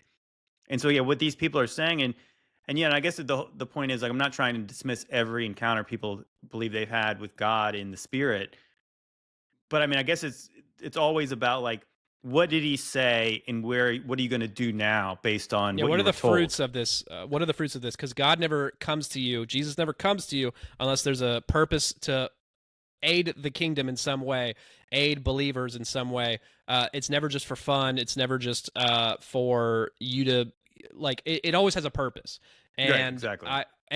and you got to judge the fruits of what these things come from, because a lot of people have NDEs, and some of them decline. The New Age ones are obviously disinformation, in my opinion, but there's some that promote Jesus and God to people who are already believers, but then they come out with concepts that aren't biblical, and I'm like, well, that's they can impersonate Jesus, they can impersonate God, and they can make fake heavens. I have plenty of evidence of this in my part 2 material, where they admit to this. These spirits in the New Age admit that they will make a fake Jesus. Does that mean Jesus never comes to anybody? No, I'm not saying that. I'm just saying they will and can and legally can impersonate these characters, convincingly so, to a lot of people. So discernment needs there's to be tons on of high people, I alert. want to say, that are not Christians at all, that have astral projection experiences where they go into this realm and they encounter Jesus, But and they're it'll be not like a Christians at Gnostic all. And Jesus. it's like, and he's not rebuking them for doing what they're doing. He's Oh yeah. encouraging them to go further. Smart man. Yeah, that's right, man. They use these characters, whatever, and they can read your mind. They know what you believe and what you're willing to maybe accept. So they do whatever they can map out as the best concept. But they don't have foreknowledge and can predict the future. They can only use analysis based on their mass amount of data collection to do so. And I'll get into evidence for that in just a second.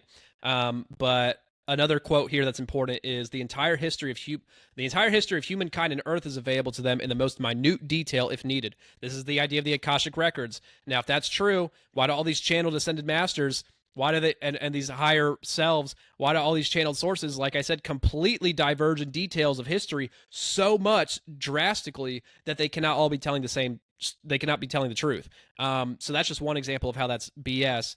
But there is sort of an Akashic records of information they can access in their own hive mind of whatever data they've collected on us. But is that the history of the world? They might have the history of the world, but they're not going to tell us the truth because it validates God in the Bible. So it's just funny that they say they all have access to this, but they're all telling you different things. So that doesn't make any sense. And most importantly, in my opinion, is he says not only can they utilize the vocal cords and breathing apparatus, yeah, they can possess you, of course, but they have total access to the memory storage lodged in the individual. A lot of people don't like to hear this. These things can access and compile it into their data harvesting in the etheric realm, your thoughts, memories in real time, and observe you, whatever you're doing. Then people ask me, okay, well, what about people covered in the blood, Holy Spirit protected? Do they get some sort of defense? I believe yes, for a vast amount of reasons I don't have time to get into right now. But I do believe there is protection for us true believers. But if you maybe go on a spiritual bender or literal bender of sorts and open up doors or do anything you shouldn't be doing, like divination, boom, you forfeited that protection. So I don't think it's once and you're fully protected forever. I think it depends on how much you're keeping your statutes. I don't think you have to be perfect to have protection, but they can't influence you, possess you. I think you can be influenced pretty easily just by sinning, but only as much as you sin. The more you sin, the more they can influence you, which is very little for most good, wholesome Christians. But we're all sinning, so we get very little influences, I think. Access to your memory, I think they have it for the majority of people who've ever lived because most people are not covered in the blood, sadly. Unless I have something to say about it, guys. But yeah, I just think that's important to know, and we'll get into another excerpt in a minute. I don't know if you had any thoughts so far. No, of course, it makes sense to me that I bring up the story of Saul a lot, is that God is the one who sent the tormenting spirit to him. So Saul was the anointed one of God, and then even God is the one, when the kingdom's ripped from him, he's the one who sends this tormenting spirit to him. It's not the devil. I mean, I guess he could have used the devil to send it, but I mean, ultimately, like, God's hand is higher in all these things, but he allows it based on what Saul did with his free will to make happen. So, because ultimately Saul brought it on himself, but but God, he's like, it's like when he says, "Oh, I use the Babylonians and Nebuchadnezzar, even though they're enemies of God, he uses them to fulfill judgment against Israel, because ultimately he's like." This is balancing the universe, balancing. This is what you ask for when you sin. This is collective punishment for collective sin. And his higher hand is ultimately going to do what he wants to do, which is righteousness, justice, etc., all that good stuff. Yeah, well, even in the story of Ahab, is that God sends a lying spirit into the mouth of Ahab's hey, don't spoil it. Don't spoil it. We're going to get there. That's my thing. That's my whole thing I get to later. Okay. But that's a good, we're going to get there, guys. Okay. But that's a good one. I love that one. But yeah, I wanted to continue on this part with the memory thing because they get into more detail about it. And Bob is in another part of the book talking about getting to his own memories, like accessing his own personal Akashic records of his own memories, for whatever reason, to understand himself and his higher self or whatever. So he says, when doing this, I immediately encountered the expected, a layer or file, library, or mainframe containing every moment of my life to date, with more pouring in that matched exactly my thoughts and actions as I conducted the investigation. This was far more than memory as we consciously think of it. Upon selection of any given point in the past, I relived every detail every event in minute detail, down to each sensory input, thought, and emotion. I soon realized supermemory was not altogether pleasurable. With such intense hindsight, one becomes all too painfully and sadly aware of the many irrational mistakes the wrong decisions made, and the missed opportunities. So if this is all entity facilitated, this is admitting that these entities have full access to these memories as well. Obviously, it's not just him, it's and he's reliving them, like I said, with all these details. Think about past life memories, all these details, and it felt so real, and I just know it was me. It comes with a download of knowing, gnosis. Does that mean it's true? No, absolutely not. Well, But that it's sounds so like, powerful. again, you mentioned the near death experiences that people often talk about how their life flashed before their eyes, like Yeah, they remembered everything they've ever done. But I guess the but it's a truth is, blur, you know. did they? Was that the act? Were those memories actually valid, or were they? Or was it an impression of just a Yeah, strong were they feeling that was distorted happened? for some kind of means? Because obviously these are near death experiences, so these people did not die. They came back, and so with that knowledge of their past, what did they do after that? Yeah, exactly. Yeah, it gets you got to study the cases and find the discrepancies, but there's quite a few there. Now, one reason I like to bring up this excerpt is because of the implications on what I already spoke about a bit. Is the hive mind Borg of demons? In my opinion, there are only as many demons as there are that Nephilim that died in the flood. In the Noahic times, and they are, in my opinion, part of a hive mind with everybody, and they have perfect memory, which is, like he said, not that pleasurable. It's not going to be fun for them. But they use this perfect memory and this data collection and using our thoughts and memories as data. Think about what your phone can guess about you and predict about you and know to give you content of just by what you search up. Now, add in the mix an evil force guiding it, which our phones, I guess, are pretty evil, and also accessing your thoughts, memories of most people on the planet. What prophecies could they give people in prophetic dreams, which Deuteronomy 13, 1 through 3 says you will have people with prophetic dreams that guide you to other gods. And he says not to follow them just because a prophecy comes true, because he says it will happen. Now, is that really prophetic knowledge because they can time travel and see the future? I don't think so. I don't think they have that power. I think it's analysis of mass data collection like an AI. I think the hive mind is basically an etheric AI, which is, could be a very as above, so below thing here happening with real AI today. But I think it's the same mechanism. And they give people prophecies, which, by the way, there's a lot of misses in prophecies, but there's enough hits out there to people think there's something to it. And the remote viewing layer of it, it's really just data collection. Like, let's say your job is about to fire one of your bosses, and you're next in line for that promotion, maybe between one other guy, and the demons are accessing the thoughts and memories of the bosses in charge of choosing the next successor, and they know that you're top in line in their heads, and maybe you're competing with someone else. But then you go to a medium and they say, hey, you're about to get a big raise and a big promotion and you're going to get success. And you go, no way, that's crazy.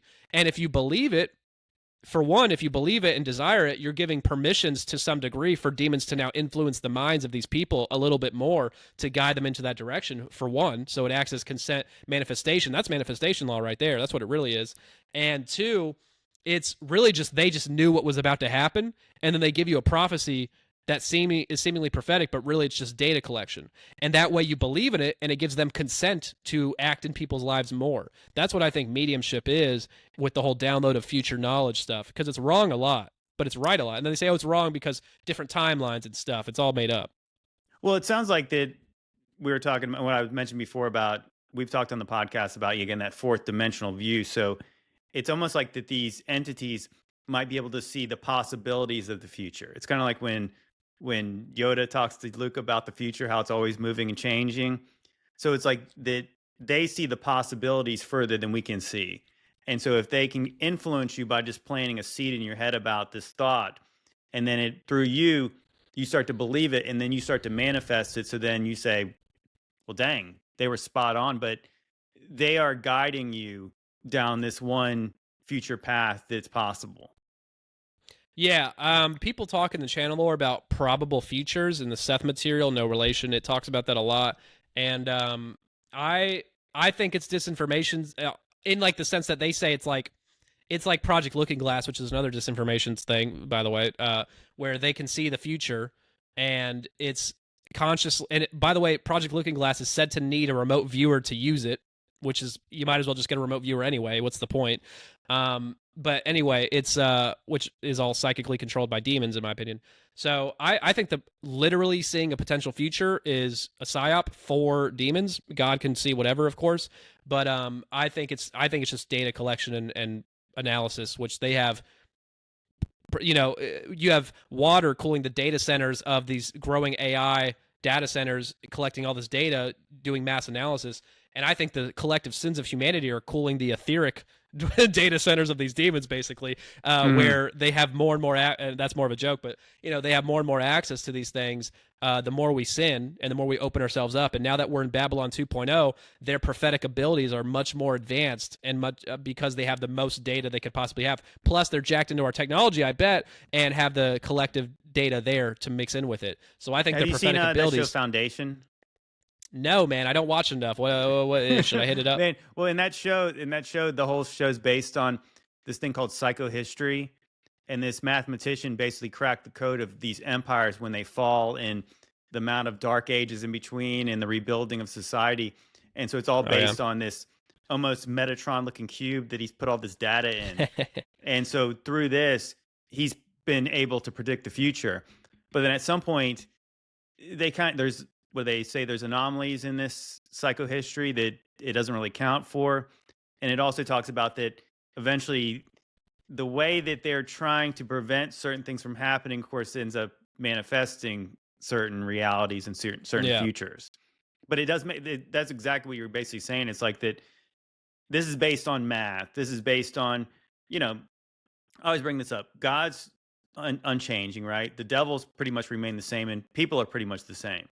So the probabilities that things are cyclical in future events can be predicted to some degree. Like Solomon says, there's nothing new under the sun. What has been will be again. So if you're seeing like that, even when you read the Bible, you see like the typology in the shadows. Yeah, the archetypes are continuous. The things that continue on. It's like because, the way that empires rise and they fall, you could predict it. If you had enough data, you could predict the fall of America. And of course, it's probably not, you don't need to be a prophet to see that coming, but you know what I'm saying? Exactly. That makes sense that these beings are old. Demons means daemon, or like the ones who know. So all the ancient knowledge they have collected together, they see the probabilities. They plan in centuries and not in years and decades.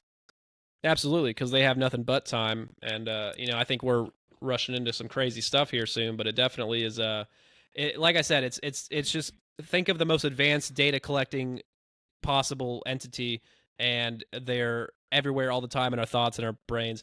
And that seems a little invasive to people, but what do you care what a demon thinks? They're on the lowest common denominator of a entity existing. So I don't really feel that invaded about it. So Leland talks about the 3 types of shadow worlds, which I have not heard any other astral traveler, Monroe, William Bullman, Robert Bruce, Leland. Leland's the only one I've heard talk about this. So I'm sure others have had it, but it's just weird.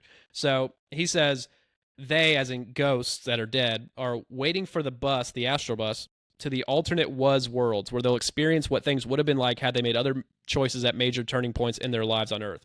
The other 2 lines are a benefit to the living rather than the dead, referring to the astral travelers visiting. And the alternate is worlds may be visited by people who want to see what the present would be like if they had made different decisions at some point in the past. Alternate will be worlds give them the chance to see what consequences might develop from a decision currently under consideration. The alternate was system is the only one of the shadow world lines that gets much use these days. People have forgotten that they can travel to the shadow worlds to help people make decisions about how to lead their lives. So this is telling you, astral travelers, if they want to know what to do in the future, they can just go to this Akashic records of things that never happened and might happen, and then they can see what may happen if they become a healer or become a mystic of some sort, usually is what the story is, or just any life decision. And then they can get a simulation which says you should do this because this will happen, or you shouldn't do that, which is basically demons guiding your exact life path because you think it's prophetic information, but really it's just them trying to guide you into certain decisions to make in life, which is the worst thing. Yeah. Well, I mean, if they say that if you make this decision, things end up worse for you. So it's very clear that they can guide you to the exact thing they want you to do, the decision they want you to make. It's the ultimate eating of the slop there. It's not good. Another crazy thing about this is his guides tell him that these alternate worlds, whatever, are... Okay, he says that the asylums of our world, the crazy people, the schizos, are a lot of them, he doesn't say how many, but it says a lot of them are people who went crazy because they went to these places without proper guidance because they didn't want to have their guides around, which is one, they're always around, but they want you to think, they want you to be cool with it when you find out they're always there, is what I'm saying. So, which is two birds with one stone here. One, it's saying normalizing the guide scenario always being there. Two, it's totally disregarding spiritual warfare from demons, accounting for schizophrenia, which is what I believe and a lot of people believe. Jerry Marzinski has great work on it, kind of proving it. But it's literally covering up schizophrenia as being spiritual warfare from demons at the same time. So that's how you also know this is sketchy, because it's saying a ton of people went crazy that way. So many people went crazy that way, but not any other astral traveler who's big is talking about it, which is kind of just, I find interesting. They might have been there, but they never talk about it, which seems like a place I'd be talking about in my book. But yeah, man, we got some other crazy stuff. I'll just summarize it really quick because reading it will take forever. But Robert Bruce, a different Robert, astral traveler, wrote the book Astral Dynamics, and he talks about two things, which are simulations, both of them. One is you can enter paintings while in the astral, like in your house, go into a painting, and boom, a simulation virtual reality realm will be created around you that perfectly matches the painting, but it's an immersive 3D realistic painting, but it will look just like whatever the painting does. So he says if you want to cut and paste pictures of dead loved ones or anybody onto this painting, and then if you go into the painting, and this is your subconscious creating it, not a demon, he says your subconscious will create a thought-formed shell of these people. So if you want to bang hot models, just put their picture on a mood board and dive into it, and boom, you can visit them in the astral. And he says it also might be a great way of contacting the dead who have died. Just put their dead person's picture, and boom, you can meet your old dead loved ones and just find them there. It might be a thought-formed shell, but it might be the real one. So he says try it out. That's what he says, and it really happens. And I didn't believe it, but I didn't do that myself. But I did the next thing he talks about, which is mirror portals. He talked about mirror world earlier. This is a real thing. He says if you dive into a mirror in the astral, you will, or any reflective surface, you will be spun in portal into it and come out the other side into a reverse image perfect world where everything's the same, but it's a reverse image. Now, I thought he was full of crap when I first heard that. I was like, there's no way. That's stupid. I'm going to try it, though, just in case. And I do one day, and I go out of body, and I dive into my mirror in my room, and blammo, I portal into a mirror world, and I'm freaking out. I'm like, what the hell? I'm like, this is like really unsettling. I felt really like weird about it and dark about the whole thing. And I'm worried, like, if I go back into my body right now before I go back to the mirror, am I going to be stuck in a alternate universe where I'm now right-handed, I'm left-handed, and I'm like, I'm gay and I'm crippled or something stupid like that? These are the jokes that are running through my head at this time because I'm trying to make myself laugh while being scared in the astral. And I eventually dive back into the mirror, go back into the real world, and dive back into my body, and I was like, whoa, that was a close one. Almost got stuck in an alternate universe, guys. That's how stupid I was and probably still am. So I just find those two stories pretty funny. No, I mean, of course, that does seem like that's again, I could name a bunch of movies where people enter mirrors, even in the Matrix, when before Neo is about to go into the real world, he touches the mirror and it starts to consume him. Yeah, man, it's all coming from a real bits of lore that I guess is probably pretty ancient. I just never heard of it until these more modern works. But dude, it's well, I mean, of course, you have like it just gets the ancient times when you had these obsidian mirrors, and they would end up being like these scrying mirrors. So yeah, the mirrors were kind of related to divination. Yeah, it's just another entity contact for downloaded information type scenario. They just like to give it a different visual for different people or time periods or cultures, so that one, you don't trace it back to maybe one type of entity, and two, they're more catering to the times. You know, they'll update it for modern audiences and make it weirder or something. Shamans have like their in own a modern lore. Like if it was an '80s movie, they'd go into the TV. Yeah, there. Okay, yeah, exactly. Right. That's what I'm so saying. now it would just be you go into that's your exactly computer or your phone. Absolutely, man. Yeah, they just change it based on whoever you are.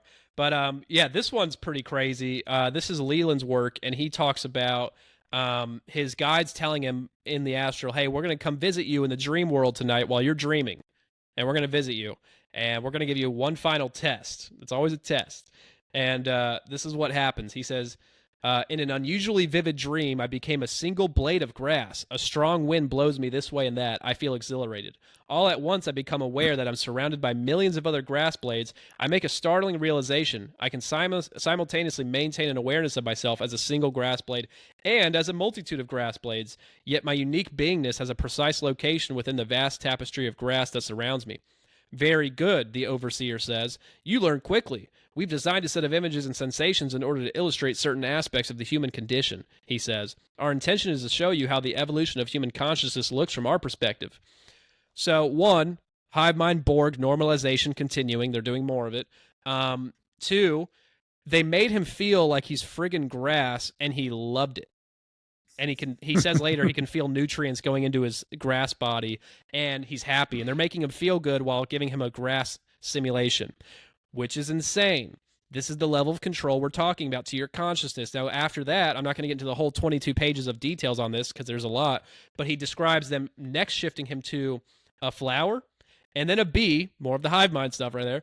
And he literally flies into a hive or into their literal beehive. And it describes it like it's as real as could possibly be. Now, we know that demons can possess humans, animals, the swine in the Bible, and altars to soak up your worship and consents, whatever. Why couldn't they possess animals and get a realistic simulation figured out of these animals, or bees, insects? Seems not impossible, and they just did it for him, and it's convincing enough to him. Doesn't matter if it's real or not. It almost makes you think, too, that there's some kind of connection with these people's idea of reincarnation, too, that, you know, I have memories of being grass. I have memories about being a flower and a bee. Yeah, some of the more ancient Eastern ones teach of you starting as, like, you know, grass or insects or even rocks, and then moving up to higher levels of consciousness. And if you're lucky, you'll get to be a dog or an elephant or something, and then you're a human. And some people teach, and these are all based on entity contact information, but some people teach you just keep going up. And some people teach, no, if you do really bad, you might get downgraded to an ant, and then you go back up. If your karma's off, then you go back to the back of the line. Different spirits teach different stuff that doesn't align. So some people deny those things, but it's all coming from spirit contact. So it's like, why are they not telling the same story?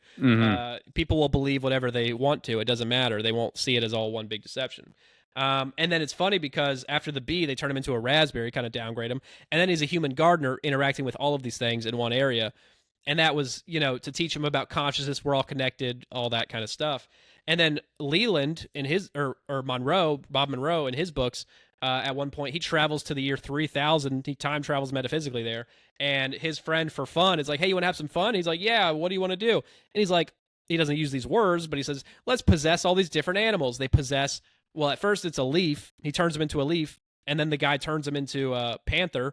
And then he's a bird. And he describes these all very, very realistically. Like he's like, this is a real, he can feel like he's a freaking bird.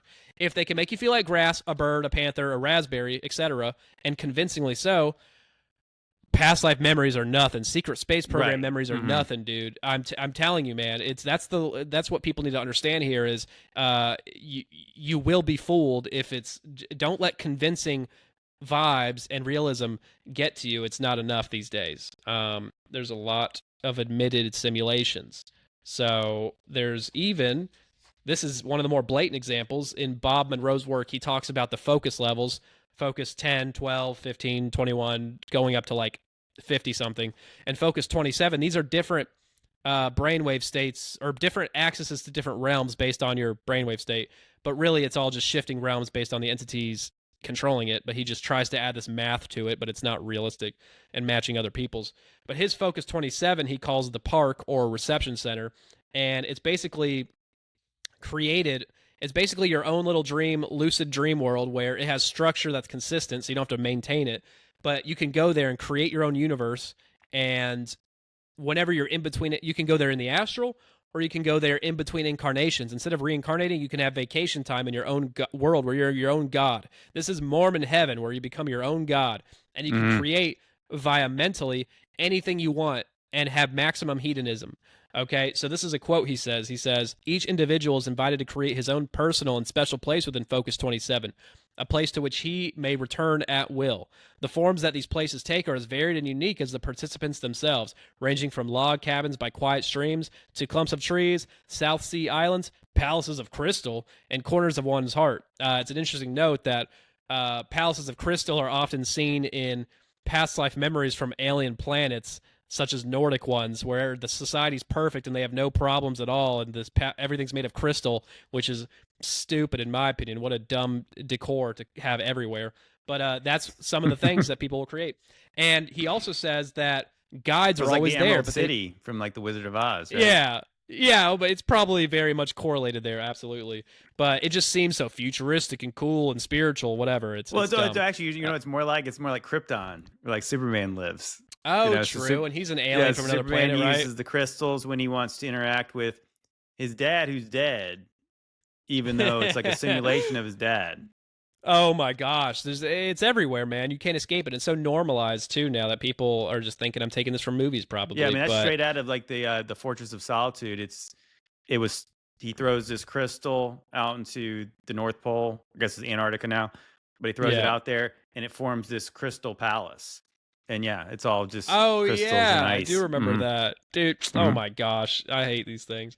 Another thing he says about Focus 27, though, is that there's always guides there for some reason, even though it's your own personal safe haven. That's weird. And they show up in very cartoonish ways because this is the fake world, so we want to get a little bit more outrageous than the real Astral so that you again notice that they're different. It's part of the deception. But it says the guidance that may be requested according to our participants in many different forms. It may appear externally or sensed internally. It may be constant through all the experiences or may change from time to time. Reports include mention of a glowing white shape, an individual called Sam, a hooded figure who revealed himself as a famous film star, a little dog, the color blue, a human hand, and voices saying, "We are here." Some participants do not see guidance as separate from themselves in any way. Guidance and I are one, as one report says. So they're just being goofy with their presentations of themselves because this is the fake world, so we'll have fun with it. But it's just reminding you, even in your safe personal world, it's always populated with an entity watching you. Your guides. No matter what you do, you can't get rid of them.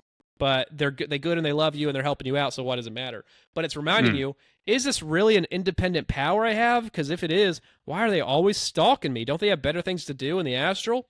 Apparently not. Apparently they're really busy following you around and not letting you know except half the time. Well, very strange. We haven't got into this yet, but I've like lots of these stories about people, especially when they encounter aliens, angels, light entities, whatever you want to call them. Usually it has something to do with the person being very special.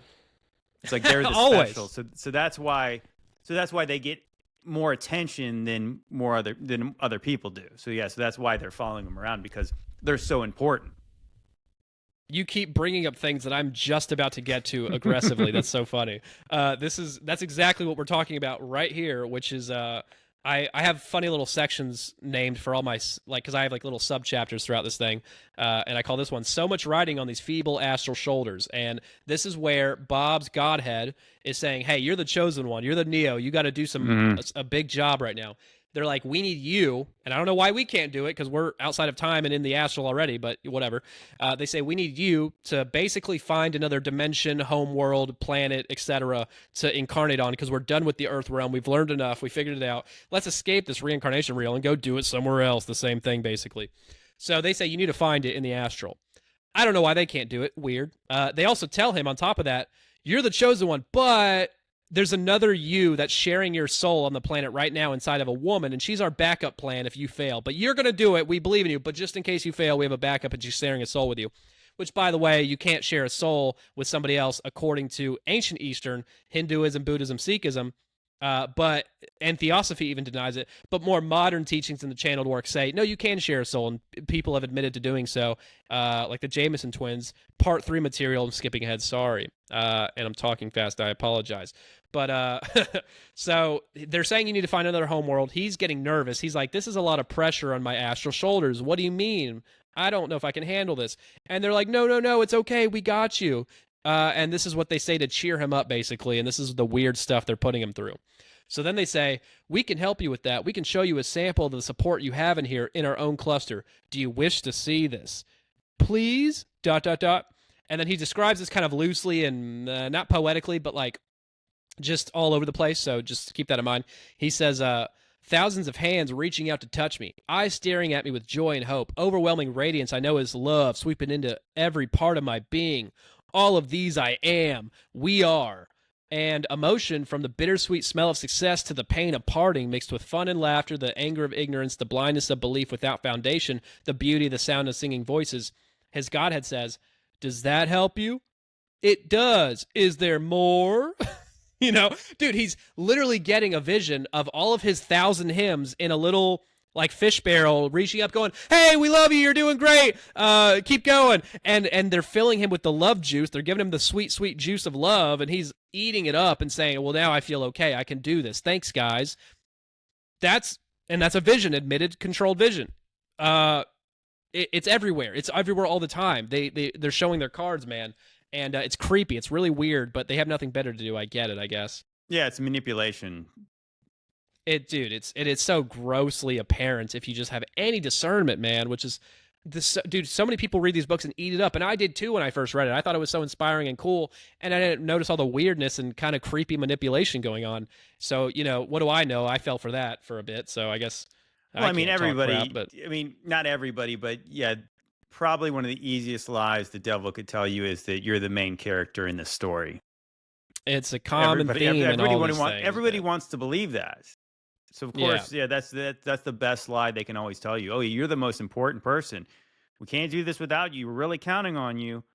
But don't worry. And your main guide is we'll you from the future outside of time combined with all your other yous. It's all you, me. It's narcissism central, baby. It's too much. Exactly. And then right after that, in the same, now this is where we get into the Yahweh disinformation counter intel campaign, framing God in a certain light. So I call this section, Bob has defeated God, which is, you know, a joke and not true. I'm sorry, Yahweh. But, you know, basically not much later after that last scenario, Bob is floating in the astral, doing his own thing alone, like he always is. And he is all of a sudden frozen in place in the astral, can't move, can't do anything. And he hears a voice in his head, which he describes as cold and admonitory, you know, kind of, I guess, cold and not really... I don't know what it means, but get the vibes. But anyway, God says, this is apparently God speaking to him in his head. And it just says God. It doesn't say Yahweh, but it's insinuating Yahweh very strongly here. It says, I am the Lord thy God, whom you serve. And who else is thy except God? Because he obviously speaks in the KJV. He's in King James. He's clearly God. So it's clearly Yahweh. Anyway, so then he describes it like the last one, all kind of loosely and all over the place, and he says, a feeling of intense pressure, as if I'm dissolving. Now I'm in water. My lungs are full of water. I must have air. Get rid of the water. No, it can't be. It isn't so. There is no water. I have no lungs. I'm being made to think that's where I am. It's an influence. I know it is not so. The pressure releases. I can feel fingers of energy probing the core of me. I can stop this. Close the receptors. Close tight. I remember how. God says, you do not remember. You do not remember. He's yelling at him, and it's crazy. And then he says, but I do. I remember the tests. They were so real. I'm ready for this demanding energy. It cannot harm me. But what's this? What God can this be? It cannot harm or affect me. Dude, you just got put in an astral headlock and had a vision of drowning impressed upon you. What are you talking about? Anyway, so then God says, do you not accept me as your God? The idea of a God that threatens amuses me. I let this idea flow out. Do you not fear me? I release a picture of me blowing apart again and again to a million fragments and reconstituting after every explosion. Okay? You are damned. You are no more wasted energy of me who is your Lord. The energy fades to a tiny point and vanishes. Okay, so wait a minute. God, Yahweh, apparently just put Bob in an astral headlock, made him feel like he's drowning, and then he goes, wait a minute, I'm not drowning. That's stupid. And then which, by the way, they're controlling his mind the whole time, it's in my opinion. And then letting him win, and what he does is he mentally explodes a million times and then reconstitutes and then sends that image in his head at Yahweh, and Yahweh's like, no! And he's defeated and vanishes because you mentally farted on him? What? he's batting 1,000 in this realm. He's kicking God's butt, and it's kind of cool. I can't lie. Yahweh looks really pathetic the way he's talking. His dialogue here is not very impressive to me. God sounds like a loser, and I don't mean it. It's a joke, but that's what he's trying to portray. Right. Yeah. Well, it's trying to make you the god in the story. Is that you're Absolutely. powerful. Even the God of the universe can't take me. The demiurge was defeated by my fart, baby. It's stupid. It's very too good to be true, but he loves it. He's not questioning it at all. The more gullible you are, the more silly some of these scenarios get, and that leads us to our next one, which is I call this temporary mass lobotomization. All hail the king. Funny titles. Sorry. And is now this story is one of the most crazy ones you'll hear, and it is Bob telling you something that I cannot find in all my research of reading and using AI even to see if I can find this anywhere. Nobody has ever spoken about this except him. But he says he experienced this multiple times. He implies at least half a dozen or so times he implies this happens. The fact that nobody else speaks about this is crazy, but I think they're just catering to Bob more crazy stories because he's more gullible. That's what I think is going on here. Let's just read it. It's fun. And it's similar to the last one in the vibe and theme. So it says, at times in visiting Locale 2, his name for the astral realm in general, a very unusual event periodically occurs. It makes no difference where in Locale 2, the event is the same. In the midst of normal activity, there's a distant signal, almost like heraldic trumpets. Everyone takes the signal calmly, and with it, everyone stops speaking or whatever he or she is doing. It is the signal that he or they is coming through his kingdom. There is no awestruck prostration or falling down on one's knees. Rather, the attitude is most matter of fact. It is an occurrence to which all are accustomed to, and to comply takes absolute precedence over everything. There are no exceptions. At the signal, each living thing lies down. My impression is on their backs, bodies arched to expose the abdomen, not the genitals, with the head turned to one side so that it does not see him as he passes by. The purpose seems to be to form a living road over which he can travel. I have gleaned the idea that occasionally he will select someone from this living bridge, and that person is never seen or heard from again. The purpose of the abdominal exposure is the expression of faith and complete submissiveness, the abdomen being the most vulnerable part of the body, or the area that suffers the most damage the most easily. There is no movement, not even a thought, as he passes by. And the several times I've experienced this, I lay down with the others. At the time, the thought of doing otherwise was almost inconceivable. As he passes, there is a roaring musical sound and a feeling of radiant, irresistible, living force of ultimate power that peaks overhead and fades in the distance. After his passing, everyone gets up and resumes their activities. There is no comment or mention of the incident, no further thought of it. There is a complete acceptance of the event as a normal part of their lives. Is this God, or God's son, or his representative? These are the thoughts that are being implanted in his head, and he thinks immediately after this. Now, if that's not a bad press campaign and a simulation for God, I don't know what that is. What's the point of this story? It's over the top, maniacal, and silly. Do you know what I'm saying? Oh yeah, for sure. Very abstract and weird, and yeah, it's like maximum. See, God just wants your worship, and he doesn't care if you like him. He just wants you to bow down no matter what you feel. And I'm like, that's not the God represented in the Bible at all. He wants your heart and he wants you to mean it. But they're trying to make it seem like he demands worship. And if you really want to understand God, a lot of people think, oh, he wants your worship, and he doesn't want you to worship other gods. And it's like, well, yeah, because those are demons and fallen angels, and they're going to guide you to a dark path. But two, God doesn't want your worship because he's addicted to it like a drug. It's because you become like what you worship. You shift into what you give your time to, your energy, your thoughts. And if you want to become a positive and, truly enlightened, I hate to use that word, being, you should worship God, Yahweh, and adjust your theology and philosophy accordingly, and you will better your life in every way, shape, and form. And vice versa if you go after other gods, the little g Elohim. Well, right. And it's in the way that the Bible uses the analogy of our relationship with God as a marriage, is us being the bride of Christ. Yeah, it's like the idea that God is a jealous God, in the same way that you're jealous if your spouse was cheating on you with somebody else.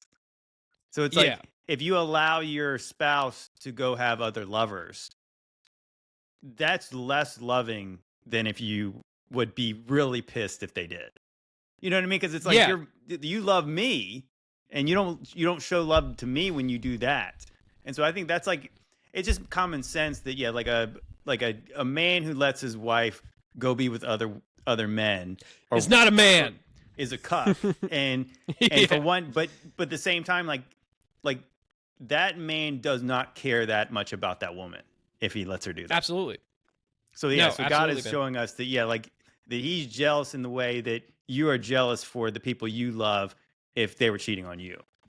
It's righteous. It's not like it's petty and childish. Yeah, like right, exactly. Like God wrote the Bible guiding people with the Holy Spirit, in my opinion, the whole thing, and there's evidence for that mathematically. But we'll get to that another time. But he uses that word, and the context of that word is not the same as we use it today for the way it was used. It's not jealous in a petty, childish way. Which if it was, why would he allow that word to be involved when it makes him seem such a way? It's a different context, and it's the way you were describing it. Yes, but people use that. Oh, God's a jealous God. Oh, and he brings evil upon people, and it's like the Bible fully explains what those mean in context, and people take it out of context because the words at surface level seem a certain way. But it's weak, childish, surface level arguments without context completely. So 100%. it pisses me off. But yeah, man, we got a couple more things here, and then I'll get into some non-astral lore related stuff, and then my Bible finisher, which is hardcore. So yeah, there's this one part. Well, do I need to do that? Yeah, there's this one part where Leland is in this astral realm, which is a healing center for dead people, ghosts who are healing from their traumas in this astral spa, literally a spa, and he is there, and I'll just read it. He says, a shade, which is a ghost, a shade was seated by the side of the plunge. She was unaware of my presence, yet I had no trouble of reading her thoughts. She was about to go back into the memories of a particular time in her life. Apparently, the function of the spa region was to give shades an opportunity to heal themselves by remembering difficult events and figuring out why they occurred. Somehow, I accompanied the woman into her memories, which both of us experienced as if they were happening right now for the first time. So, reliving another person's memories, another transfer, a rote, whatever you want to call it. And he didn't initiate it. She didn't initiate it. She didn't even see him, but he's pulled into it somehow, not pushed in by a demon orchestrating the whole thing, of course, but pulled in and then relives it like it's his memory, and it's all minute sensory details. Again, if that happens, how can we trust downloaded past life memories, which feel like your own when they're not your own? Right. And part 2 has a lot of material on this, by the way, which breaks it down, and part 3 has way more about the whole past lives and implanted download memories, which often past life memories are admitted not to be your own, but by a spirit attachment. That's a ghost reliving that ghost memories, but really it could just be a demon pretending to be a ghost, giving you a false memory, and having a backup plans for if you figure out it's fake by saying no, it's a ghost. It's all like damage control, and it's very elaborately done, but that's another conversation.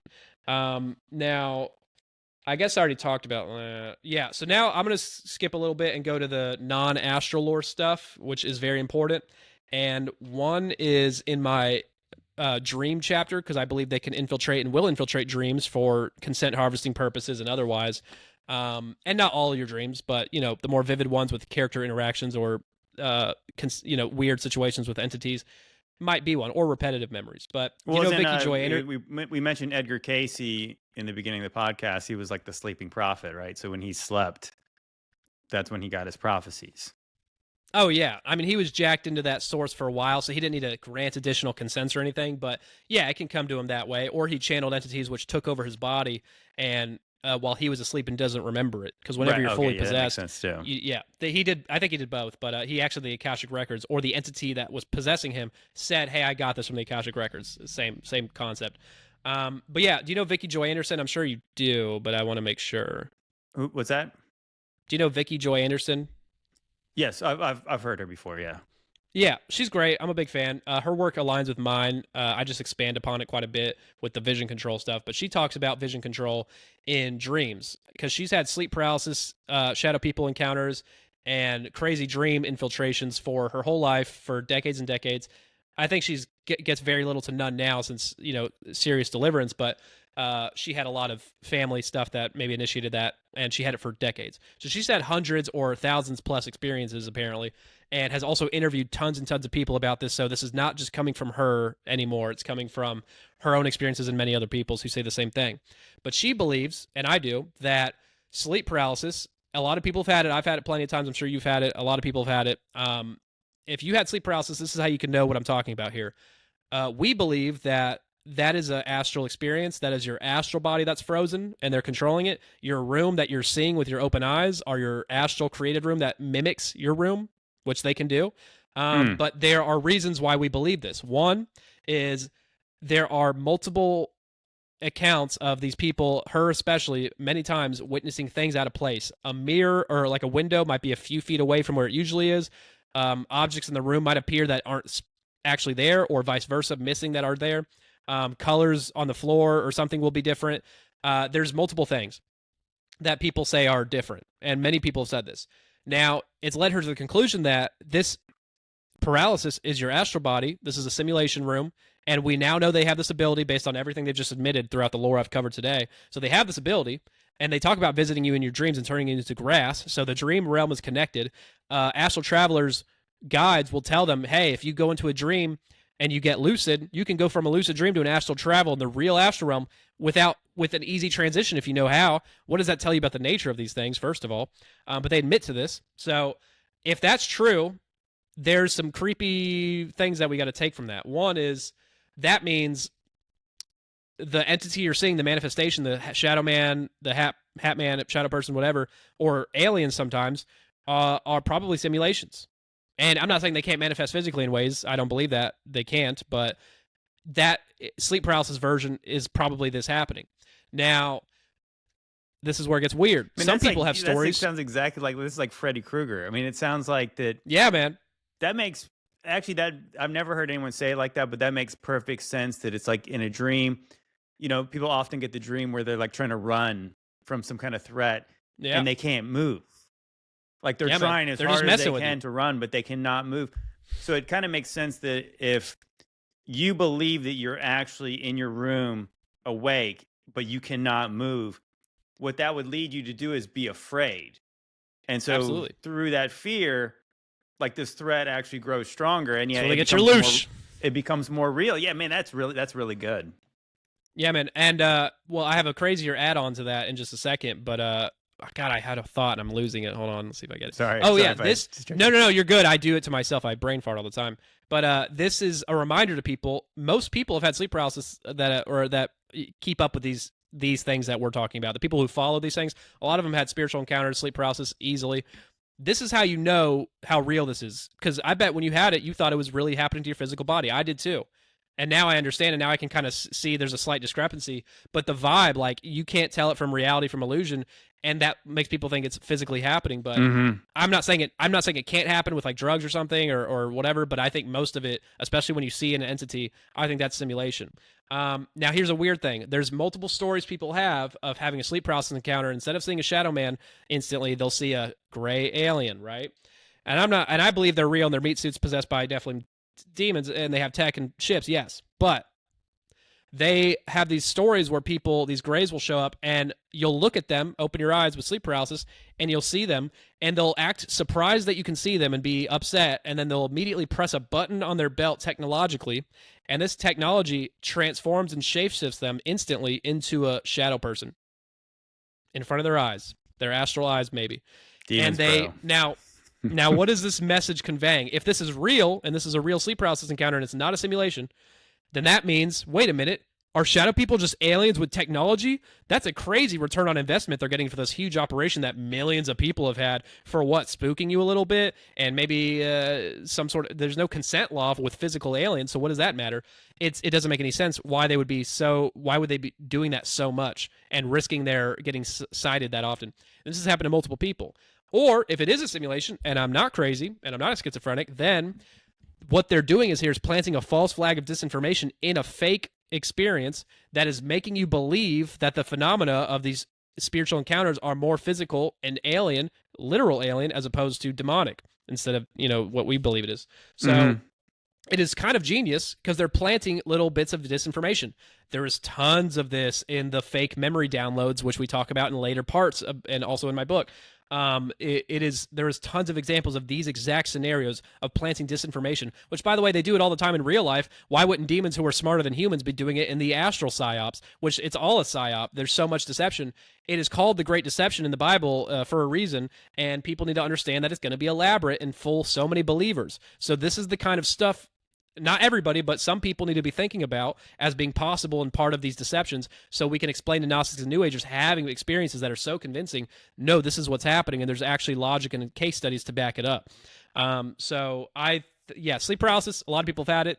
I think that explains it better than a lot of things. That makes the most sense I've ever heard anybody. Yeah, because that makes sense. That let's go. Vicky Joynerson did it. Yeah. You got a simulation of your room, and it's so real that you think that it's actually happening while you're awake, but you're actually asleep. Absolutely, man. It's freaky on the mind for sure. We got a couple more things, and here we have. Okay, so I'm now crediting Sean Tabbitt here. This is his thing, and I'm stealing it.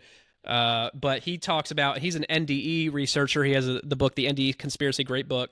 And he talks about one story I think is worth highlighting, Brian Melvin's NDE. And in this NDE, this guy, he's in this like heaven-like realm immediately, and it's like reminiscent of a childhood home created to look like it. And he's seeing all his dead loved ones and friends and family who've died. And they're all like, hey, we missed you. It's so nice to see you. Let's have a barbecue or something like that. I'm paraphrasing. And they're all hanging out and having a good time. And after an undisclosed amount of time, the everything starts shifting. The childhood home, the heaven-like realm, shifts into a hellish type realm. I don't know how cavernous it is, but it was something scary and hellish and probably had bad AC. And then the characters transmorph into what he describes as serpent-like demonic type creatures in front of his eyes. And soon after, he's resuscitated and comes back. So Sean Tabbitt points out, well, hey, if this guy had a fake heaven and then it turned into hell or whatever, or it was all fake, but it doesn't matter. If that happened, how do we know the people getting resuscitated from their positive NDEs that bring New Age material, how do we know those weren't just before the transition of hell? How do we know that that's not happening if people are resuscitated midway? That could easily be happening for a lot, if not most of these cases, and I judge it by its fruits to see if it's legitimate or not and what it pushes, and if it furthers the kingdom or does not. Some of them do. Some of them seem legitimate. But some of them, most of them do not seem to be the case, in my opinion. I'm one of those people, I don't believe that somebody died on the table and went to heaven or hell. I don't either. I just don't think that's possible. I don't know if heaven's accessible until after the great Bema Seat judgment, honestly. I don't know. Right. It's not like God is like, whoops, I'm going to let them go back into their body, or like, oh, they were almost there. I don't see it like that. I think that God could use an experience like that to wake you up to where you might actually go, or what your purpose could be when he gives you more time. But obviously God, God, he's not unaware which day you're going, and he doesn't need to do any of that stuff. But yeah, at the same time, we said earlier about how if you have an encounter with Jesus and you feel so loving and you feel so you got all the feels, and he tells you to go do something. Well, if it doesn't correlate with Scripture, then it wasn't Jesus. 1,000%. So very, very clearly that these entities who can create simulations in your mind and your spirit, they could clearly do that when you're they can do anything, unconscious at any point. They can make you grass and be happy. Keep in mind, that's what we're talking about here. Mm-hmm. The level of control, you see how elaborate and fantastical and grandiose it is, and also simultaneously realer than reality. So I need people to understand that, and I've made it clear, I believe. But because this is a more fun topic that everybody seems to want to hear about, I also have a perfect, in my opinion, biased explanation for DMT lockout, which I'm sure you've heard of it by now. But it is, I'll explain it for whoever doesn't know, but DMT lockout is where you do DMT a bunch of times. It's a psychedelic that gets you out of body, usually if you take enough, for like 7 minutes, but it can feel like a long time dilation, that's capable, very much so, dream rolls. But people will meet entities, and there's archetypes that are only present in DMT often for these experiences, like the machine elves people talk about, the geometric cities, the jester types that are only seen on DMT. And I think that's an archetype attributed to it for reasons of expanding thinking, oh, these are getting used to crazier realms, but they are real, is the message they're trying to convey. And I think it's all simulation, just like everything else we're talking about here, the astral travel that people do, the entities they meet, and it's all pushing new age concepts usually, and they come back thinking they're God whenever they come back off DMT, by the way. That's often happened. But people talk about getting kicked out after going dozens or hundreds of times, and what happens is an entity will say, hey, you're banned or you're getting kicked out, and then boom, they'll snap their fingers and your trip ends. You are back in your body, or you're ending the vision, and it is over right when they say it. So it's not like burnt out receptors from doing too much, because there's many reasons for that, why that doesn't make sense, and people have said that to me. But one, it always ends when an entity says so, and that's weird if it's just your subconscious, right? So, and then they'll smoke DMT, sometimes 10 or 20x the usual amount, and they will not get out of body. They'll get the little visuals of the geometric stuff, but they won't get out of body or have a vision like they did before. And some people will try for months, doing tons of DMT. Wow. Tons.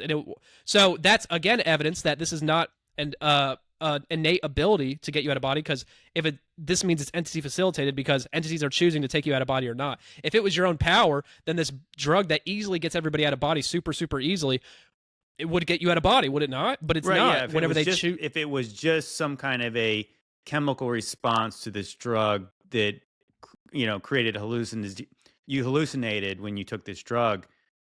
Well, if it's just chemicals, then what's stopping the chemicals from interacting with your body? Exactly. Afterwards. No, I know. And now here's what's going on here, in my opinion, based on everything that aligns in my research here, is they are kicking you out because you are literally wasting their time and resources. They are limited in number. They're a hive mind, yes. They have a lot of potential, but they are limited in number. There's 8 billion people on the planet, and there's probably much less demons. So they say. Yeah, well, I actually agree with you there. There's probably like 3 or 4 billion, but we'll not talk about that right now. I've heard that's pretty interesting stuff. But there's billions of people on the planet regardless. There's a lot, and they don't have billions of demons, I'm guessing. I think for crazy reasons I won't get into now, there's like 500 million maybe, but that's for my own crazy theories. But anyway, there's less than them than us, so they have to allocate their resources accordingly. This is why I believe they're like, you're literally going out of body, taking up our time and our deep simulation control, which requires our focus, obviously, to facilitate, just so you can have fun. Now, if you're an asset, they're probably not going to kick you out. Danny Goller, who's done it more than most people, is creating this whole belief system around the whole simulation that we live in, that entities told him that we live in, and it's very Gnostic and stuff. And he's never been kicked out, but he's done it more than most people, and it's because he's an asset, and he's guiding a lot of people to do it. And now, there's a story on Danny Jones' podcast where Danny Goller's on there, the DMT guy, with Zoltan Bathory, I think, guitarist for Five Finger Death Punch. He's a member of that band, and he's a silly new ager, and he talked about getting DMT locked out. And then for 4 months afterwards, he was begging to go back via meditation contact in his head, mentally asking, why did I get banned? Can I come back? Pretty please. I love you guys. And they finally, after 4 months of him begging, of not letting him in, they finally let him in, and then continue their conversations and dialogues with him as if it was all literal. So anybody who wants to say it's burnt out receptors, that doesn't make any sense along with the data. So you can actually get back, but he became an asset and started talking about it on podcasts and started sharing the information and pushing this lore. Evangelizing this idea. Exactly. So they're like, you know what, you're worth our time now. Thanks. It's literally return on investment. That's all it is. And I think there's plenty of evidence in all this presentation to support that idea. And I think they cater certain archetypes and characters and locations to DMT, such as the DMT machine elves and the jesters that are only seen on DMT, so that you believe it's a different place that this specific drug lets you access that is hard to find in the astral, because no one in the astral talks about these places. Maybe they have, but I've never heard it. So it's giving different archetypes of different drugs. Salvia, they'll have people believe they were an air conditioner for 30 years, or they were a mermaid for years in the Marine Kingdom, or they'll give you these like crazy time dilated as hell experiences where you're an object or a fence post for years, or it feels like that because they can impress that feeling upon you, but it really wasn't. I did DMT 3 times. I didn't know it was wrong. I'm sorry. And my third time was just a torturous, hellish 5D morphing experience of sounds and scary energy, and it was just, I think they were just torturing me because I was I like to think because I was very aware of deception in the spirit realm, but I still was stupid enough to do the drug. Hmm. And I think I wasn't worth deceiving because I knew all the tactics, or a lot of them. I didn't know all of them. Now I know better. So I think they just decided to torture me and time dilate my experience in a hellish way to mess with me, and it spooked me for sure. I still get flashbacks like I was a nom or something, but it's not that bad. It's mostly faded. I do kind of wonder about that with drug induced experiences, where it does feel like that some people who have let's just say hardly any of a conscience left, Yeah, they enjoy drugs quite a bit. But the people who are more yeah, spiritually sensitive or have they still do have a conscience, it's often they have bad trips. They have torturous experiences. oh yeah, Even just with marijuana, they're like, I'll use myself for an instance. Like I would get super paranoid, and like there was a time in my life where, probably my college days, where I really didn't worry about tomorrow too much, and I enjoyed it quite a bit. But when I got to the age where I knew better, and I did wish for myself to be, past this phase in my life, I remember if I had just a little too much, I felt so anxious, and it was hell.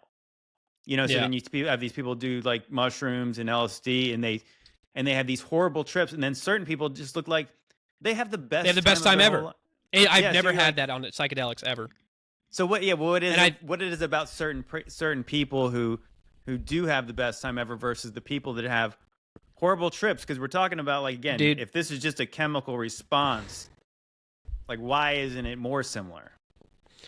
I have a theory, and mine is that one, when you're doing these drugs, it's divination. You're opening yourself up to entity influence and thought manipulation and visions, depending on how much you do. Because people talk about visions, and I don't think it's your subconscious. It can be, maybe sometimes, I don't know, but it's easily could be demons doing it. And I knew I was being psychically harassed in my first acid trip when I was 17. I didn't know at the time because I didn't believe in those things. But looking back on everything that happened, the cycling thoughts I had, the time dilation I was dealing with, the crazy like suicidal ideology I was having, because I almost killed myself my first time. I didn't really do it, but I was like writing a suicide note. It was crazy. It was like I thought I was going to be insane forever. Like I believed, after researching on my phone during this trip, I'm going to be insane forever because I have mental illness in my family. Boom, the drug activated it. That's what I believed.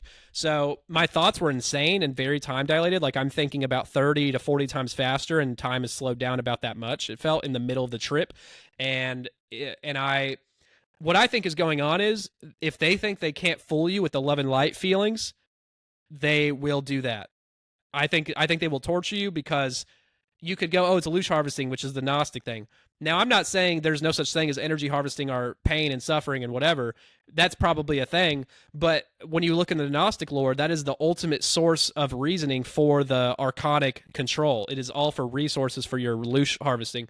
It is Right. not Well, that to makes steer your sense. So soul. yeah. So if they can't make you feel love and make you laugh, they'll make you If really you won't fall afraid. for it. They'll make you really Because afraid. it's Kind a of like yeah, it's a like Monsters Inc. So like they can still yeah, it's feed off exactly Monsters Inc. Oh yeah, my they god. feed off your fear. So then they'll freak you out. Yeah, but they do disinform. They let people in the astral all the time see Gnostic promoting ideas such as the loosh harvesting. They let you see negative spirits taking loosh and literally harvesting to a physical astral place. And Bob Monroe talks about it a lot. I just didn't cover it today, and I have it a lot in my book. But they talk about it a lot because they're okay with exposing you to a partial truth, such as energy harvesting, because it keeps you away from saying, oh, well, that's the main reason they're doing this. It's not because they want to steer my soul away from God, Yahweh, and Jesus in heaven. It's because they want my resources. That's all it is. It's limited hangout. It's a half truth, which you think is a great reveal, but it's really a controlled awakening, which is happening in our world with conspiracies today, by the way, the way they're funneling things. And it's the same pattern. It's Hegelian dialectic, man, everywhere, all the time, with every character. And it's giving you something close to true to make you think you're smart and figured something out, but really it's maybe a half. Yeah, they're doing at best. both. They're doing both. Yeah, dude, it's absolutely diabolical, man. And DMT lockout's no different than anything we're talking about. I think all the visions, all of it is all divination. It's all the same thing. Different archetypes for different settings, different drugs, so that you think they're different. But they could give you a DMT trip on a DMT type experience on salvia, but they're not going to do that because they don't want to overlap it. They're choosing strategically. It's all strategic, in my opinion.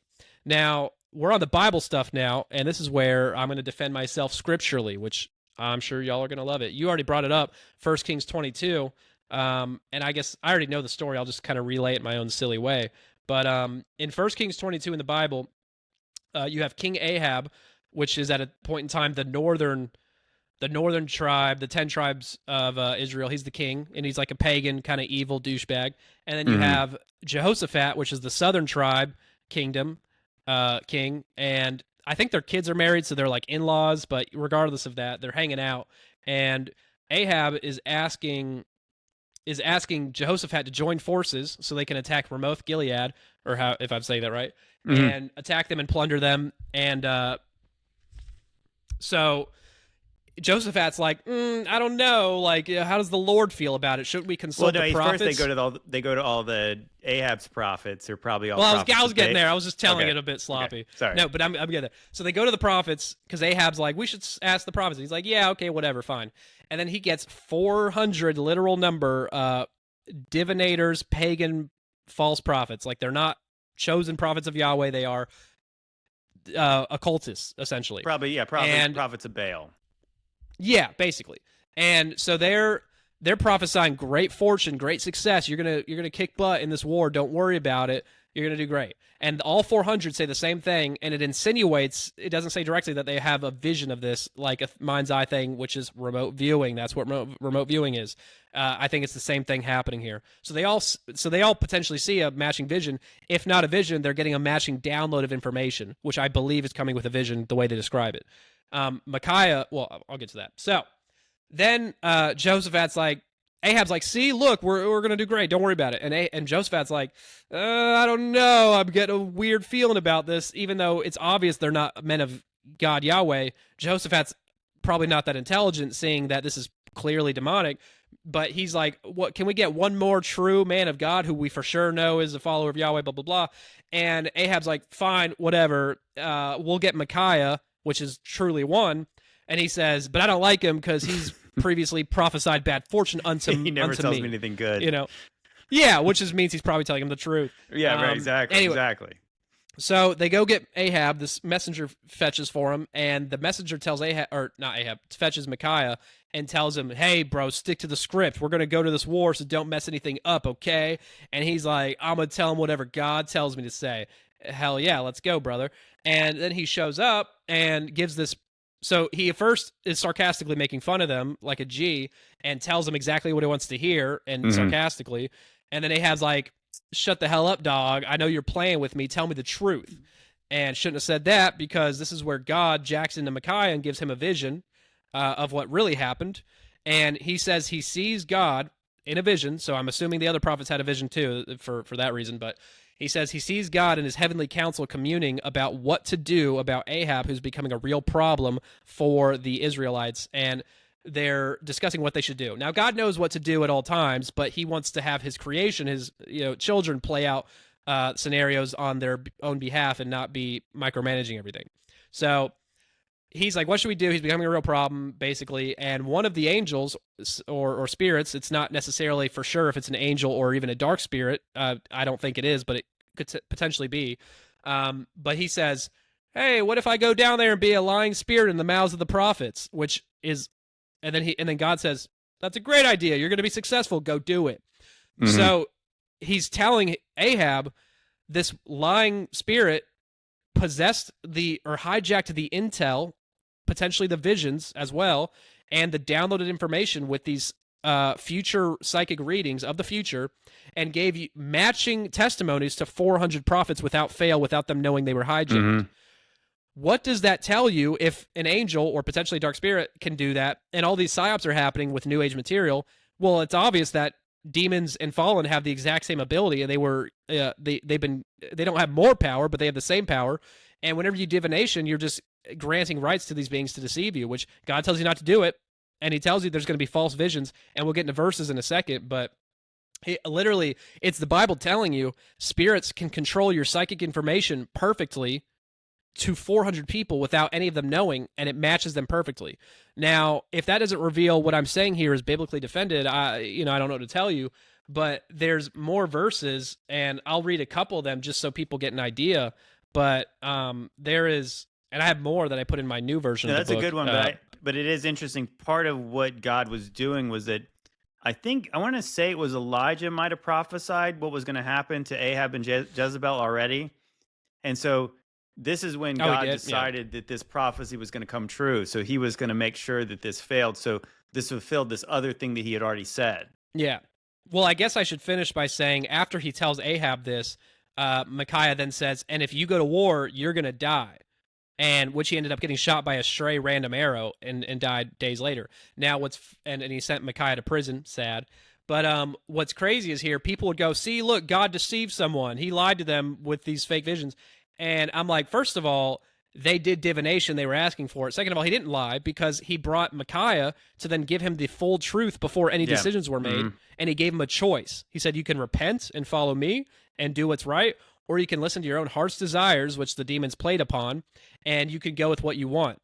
And one's obviously the correct answer, and he knew what the correct answer was probably, and he still went with his own heart's desires. So he gave him free will choice at the end of the day. Well, the way the story is describing too is that when Micaiah got there and he told him what the other prophets told him, he didn't believe him. So like he already knew. Yeah.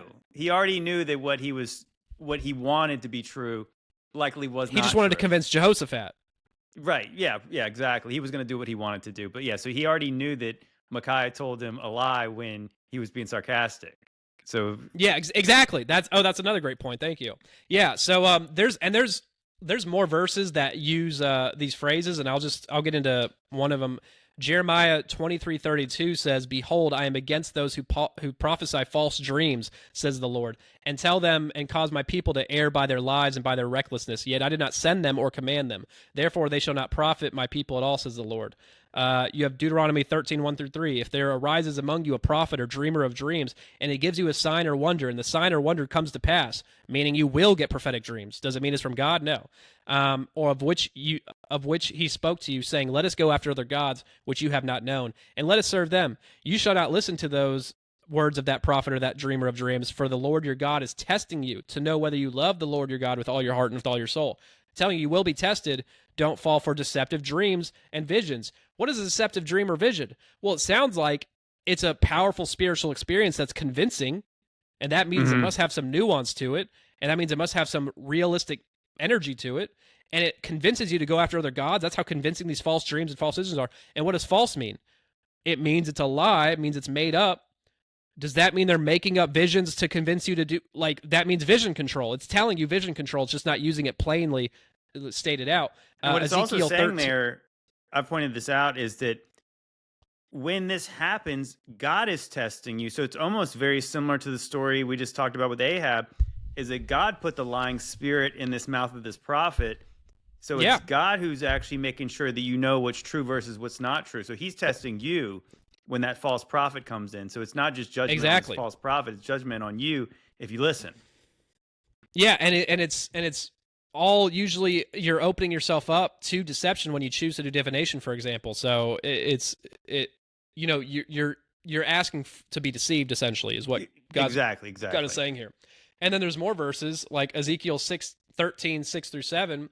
They have envisioned futility and false divination, saying, "Thus says the Lord." But the Lord has not sent them, yet they hope that their word may be confirmed. "Have you not seen a futile vision, and have you not spoken false divination, you say, says the Lord? But I have not spoken." And then that's repeated more in the next few verses.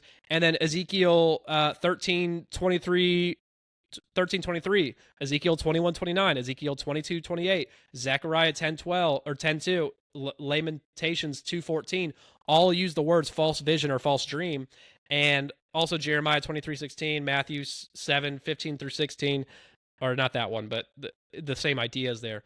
And there's more. Like, there's all these verses which say false dream, false vision, false divination, lies, envisions from their own heart. The demons are playing on our heart's desires with these false visions. But it's not you creating it in your mind necessarily, in your subconscious. You've allowed it via your own thoughts to come in and deceive you. And the visions are real. They're just false. And it only says false, but I'm telling you, this is what he's describing. The astral realm, the astral travel, is all of this. And it's not even leaving your body, probably. It's just a demon coming in and giving you a vision that makes you feel such a thing, in my opinion. I think you can't go out of body in an NDE, sure, probably, but I don't think it's the same thing happening to these astral travelers. Yeah, and the one thing that specifically when you talk about all the prophets prophesying that don't listen to these false prophets that are prophesying these lying visions and dreams. What Jeremiah says at one point when he's prophesying that when Nebuchadnezzar takes Judah into captivity, it's going to be a long time. And then so Yeah. Hananiah comes in and says, "Oh, actually, no," because like Jeremiah had in this yoke, and Hananiah breaks the yoke, and then so he's saying, "No, this is actually going to be a short time. All the temple sacred vessels are going to come back. It's going to be fine." And then so Jeremiah tells him, "Well, if that's true, praise the Lord, but just know that you're prophesying the exact opposite that all of other God's prophets has prophesied." So That's it's the right. fact that you hear a vision or a dream from somebody, but as we know that if God's word says this and this contradicts this, well, it ain't from God. And it's Yeah. like Well, that's not you good should enough know, for like most you should people, know better sadly. than that. Yeah, well, most people who aren't believers or raised such a way or hate God for whatever reason, as many do, they're not going to hear you say that and go, oh, well, that's convincing because the Bible said so.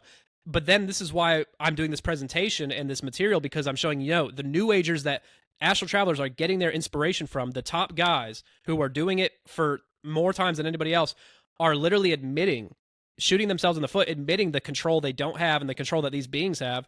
And if they're caught lying, which they're constantly caught lying, and I have many examples of this, then we can't trust them. And if we can't trust them and they're lying and they're giving us false visions and false out-of-body travel locations, then what does that tell you if it's all coordinated against Christianity? It's a coordinated attack, and it's showing in all different areas of this research. And Yeah, there's a reason why that Christ is attacked, the Bible's attacked, Christianity is attacked, because this is the one religion that's saying this is definitely false. This is not correct. No, exactly. And it's funny. Now, We should bring this up just real quick. Just that, and I don't know if you want to. I'll let you continue. Is that we talked before that I know you mentioned Dan Duvall early in the podcast, and we mentioned him, and I said I was listening to some of the stuff he had when he was talking on the confessionals, and so he had this wild idea about these called archi, or like archons, where it's like that he had control over these realms, and through these realms he was using, according to him, the power of God. And then so what he went on to say when he was talking to Tony Merkel, he was saying that he's been to Bible school, he's been to seminary, I guess, and he's read all these Christian authors, he's listened to all these podcasts, and he said he's never heard anything like what he's describing that he's doing now.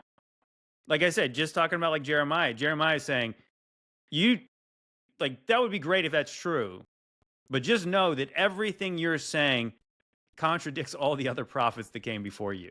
And that's exactly what it sounds like. And so like, yeah, these guys who speak the name of Jesus, but then they speak in ways that it doesn't sound like this stuff came from Jesus. And that's why, obviously, like we said, that these spirits will sound Christian adjacent.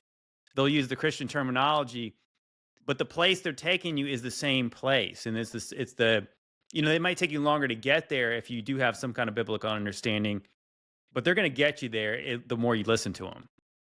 Absolutely. And for anybody who is listening and loves Dan Duvall, as I've gotten a lot of haters from attacking him righteously, I believe. Just here's one verse in the Bible that I think is evidence that people like him will be deceived. Matthew 7:22-23 says, "Many will say to me in that day, Lord, Lord, have we not prophesied in your name, cast out demons in your name, and done many wonders in your name? And that I will declare to them, I never knew you. Depart me, you who practice lawlessness." This is God telling you there are people who will believe that they casted out demons in the name of Jesus and Yahweh and were doing lawlessness, which is insinuating divination. And it's saying they will, but they believe they're doing it, which means they're convinced they're casting out demons, which means, my part 2 material, they are strategically pretending to be cast out or lay off pressure temporarily, theatrically doing so, channeling often, and then they can come back later and stronger. Matthew 12:43-45, read that verse. It's just temporary healing so that you buy into the slop and the metaphysical mumbo jumbo cosmology they're feeding you. And that's exactly what he's using. He's a bridge to Gnosticism for Christians. All his material, he says ascended masters. He believes in Galactic Federation. He talks about them all the time. He believes in secret space program lore is legitimate. That's all Gnostic. They can't coexist with the Bible, so it's problematic. No, well, that's interesting too. Is that when Jesus is casting out demons, the Pharisees accused him of using the power of Beelzebul to cast out demons. So Yeah. the way that it's implied to me, the way that I understand it is Yeah. that that's possible to do that.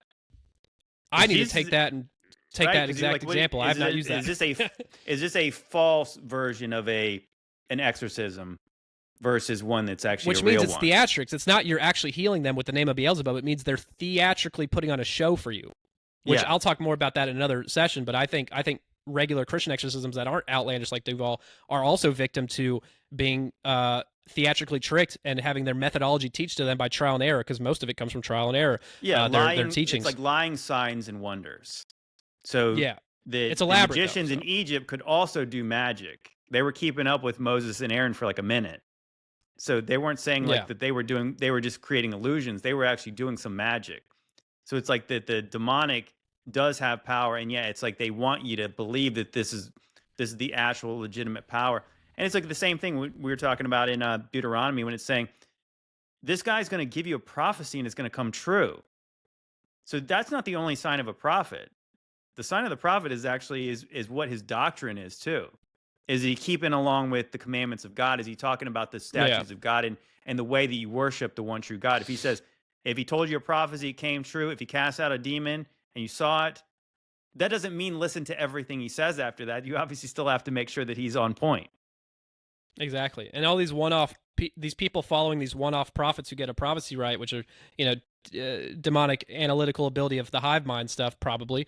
It's crazy. They see that and get impressed and follow those people. But when the Bible gets all these prophecies right for thousands of years and also other things, it's kind of like, Yeah, good point. Good you point. ignore it. But I like to end on something that I haven't talked about with anybody else because it's kind of come into my framework recently, which is crazy, and I put it in the updated version of the book. I thought the Bible was the only one talking about false vision control by entities, and I just assumed that was the case with very little research into that specific topic, and I was like, I was wrong. I'm wrong. There is actually some non-Christian religious texts that talk about this exact concept, but in what context I'll explain. Like in Islam's Hadith, there is a quote that says, a good dream that comes true is from Allah, and a bad dream is from Shaitan, which is their Satan. And that's saying if you have a prophetic dream and it's positive, that means it's from God, which is exactly the opposite of what Deuteronomy 13:1-3 says, which is saying you should follow it, and that's from God. That's literally disinformation, but it's also admitting they can control these things.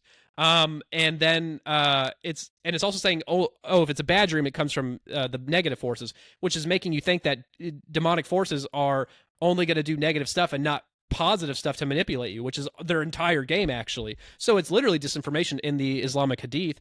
And then Well, I mean, if that Buddhism was true, so what does that mean about all God's prophets that were predicting the destruction we were of wrong all Jerusalem? the time. So it's like, yeah, that too. And that's exactly what they accused God's prophets of, and that's why they stoned them and killed them, is because that's not from God, because there's no way that God would allow Nebuchadnezzar and Babylon to come destroy the Lord's house.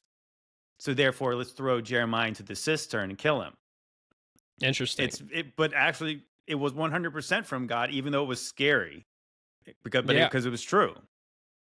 Absolutely, man. Yeah, no, there's definitely these patterns, man. They're prominent, and I want to say Buddhism also teaches of this entity known as Mara, the Lord of Illusion, and this character is an adversarial figure who fabricates visions and temptations and illusions to obstruct, and usually comes in meditations to obstruct your meditation and your spiritual progress and enlightenment. It's trying to stop you from meditating by giving you false visions, which they admit is a real thing from an entity, but only this entity does it. And it's not like all spirits can do this or anything. So yeah, Buddhism admits to this being a real thing, but they want you to stop meditating, which, by the way, meditation, especially if it's transcendental and emptying your mind type kind, unless it's focused on scripture or something deliberate, I don't recommend it. I used to meditate all the time, and it's disassociation inducing, which disassociation is giving consent to empty your mind to consent to someone else to fill it. That's what's happening. So you're literally merging with demons the more you meditate and get spaced out trance states. That's what you're doing. So they're teaching you to, if a bad entity wants me to stop doing it, I must keep doing it because it's good for me. It's disinformation. And then you have Hindu texts describe asuras using Maya, which is magic, to create false visions and experiences, and they create deceptions in non-physical planes in the astral to trap or confuse the departed souls of the dead. So that's saying oh, I guess there's no God in ultimate control of your soul's eternal destination. I guess when you leave and you die, your soul's floating around. You can be deceived in fake astral realms, is what it's telling you. This is a teaching from a non-Christian source saying, yeah, they can do that, but only bad spirits do that. And it also is still anti-biblical because it's, yes, admitting to that truth, but saying, oh, it's just these spirits, not all of them. And it's not all fake. It's real, but it's mixed in with fake. And it's still validating a lot of it is legitimate, the astral realm. At the same time, it's giving you limited hangout because it's still distancing you away from a biblical understanding. So they will give you a lot of truths and admit to this simulation ability in so many ways, as long as it guides you still away from Christianity. I got one more for you. Have you heard the one in Greek mythology? I don't know. Hit me. Morpheus.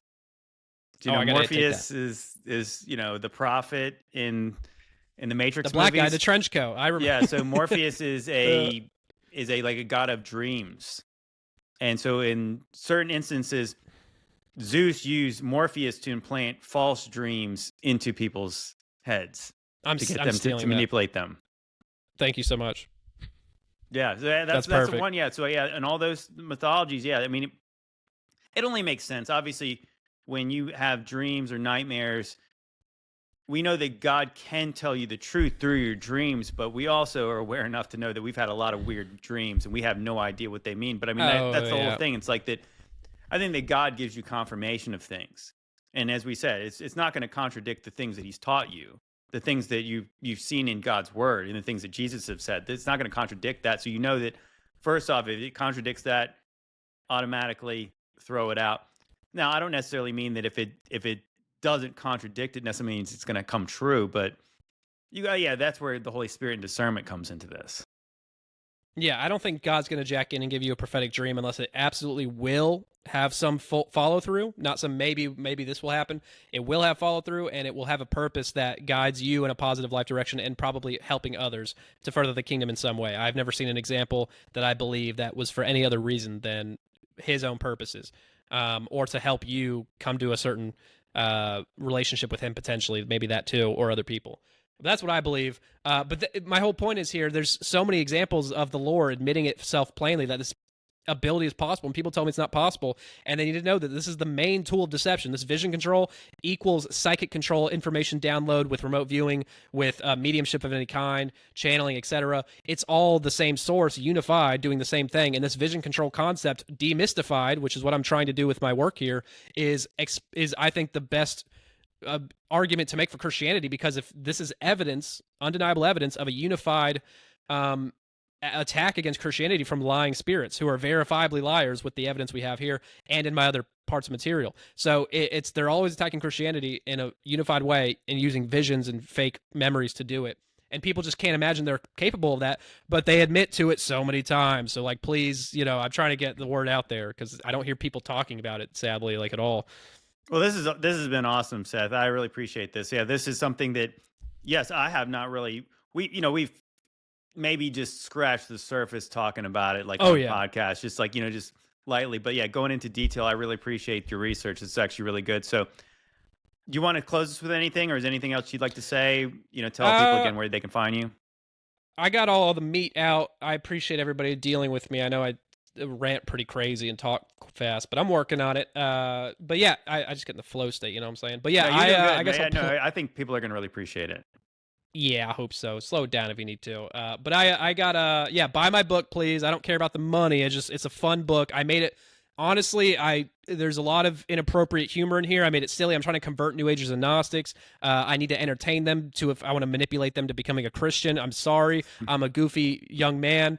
I try to keep it clean today, but I get a little crazy. And this book it's funny, but if you don't like dark humor and a lot of silly dumb guy comedy, you might be annoyed with it. But the research and the actual philosophy in between it is pretty fire. I'm biased. Don't listen to me, of course. But Spirit Realm Shenanigans, an unhinged rant exposing the psychic fabrications of discarnate dweebs and Nephilim nitwits is very tiny fonts and a lot of material here. It's 412 pages. The audiobook is free on YouTube, on my YouTube channel. Follow me at Sethlehem _ on YouTube. I'm posting content. I'm doing my own interviews with people in the future. I've done a few on there already that are very controversial. And you can see my playlist of all my podcasts I've done. I've done quite a few 2- and 3-parters with people. I have 4 part 4 material coming up. So you can see my whole framework laid out in there for the most part. And follow me on X if you want to see me go schizo and crazy on the internet. That's where I get really elaborate. And then my Instagram, if you like concert photography, my stuff is really cool. It's Sethlehem _ or Sethlehem. I guess my @ is Seth Kicklighter, but it's display name Sethlehem on X. So find me, support me. I'll put the links in the description so they'll be able to find you. Please but do. anyways, yeah, we'll definitely have to do this again because I know that you got at least part 2 and part 3, and then you're working on part 4. So 4's almost done. We're ready to go soon. Okay, cool. Yeah, we'll definitely have to do this again. But anyways, guys, I appreciate you guys watching. If you guys watched to this point, yeah, please hit the like, share, subscribe button, comment, let you guys know what you think for this podcast. Any more questions, especially future collabs with Seth, see what we can get into. But if you guys want to watch these episodes early and uncensored, please consider supporting this podcast on Patreon and checking out the sponsor of this podcast, Modern Roots Life. So appreciate you guys, love you guys, and see you next time.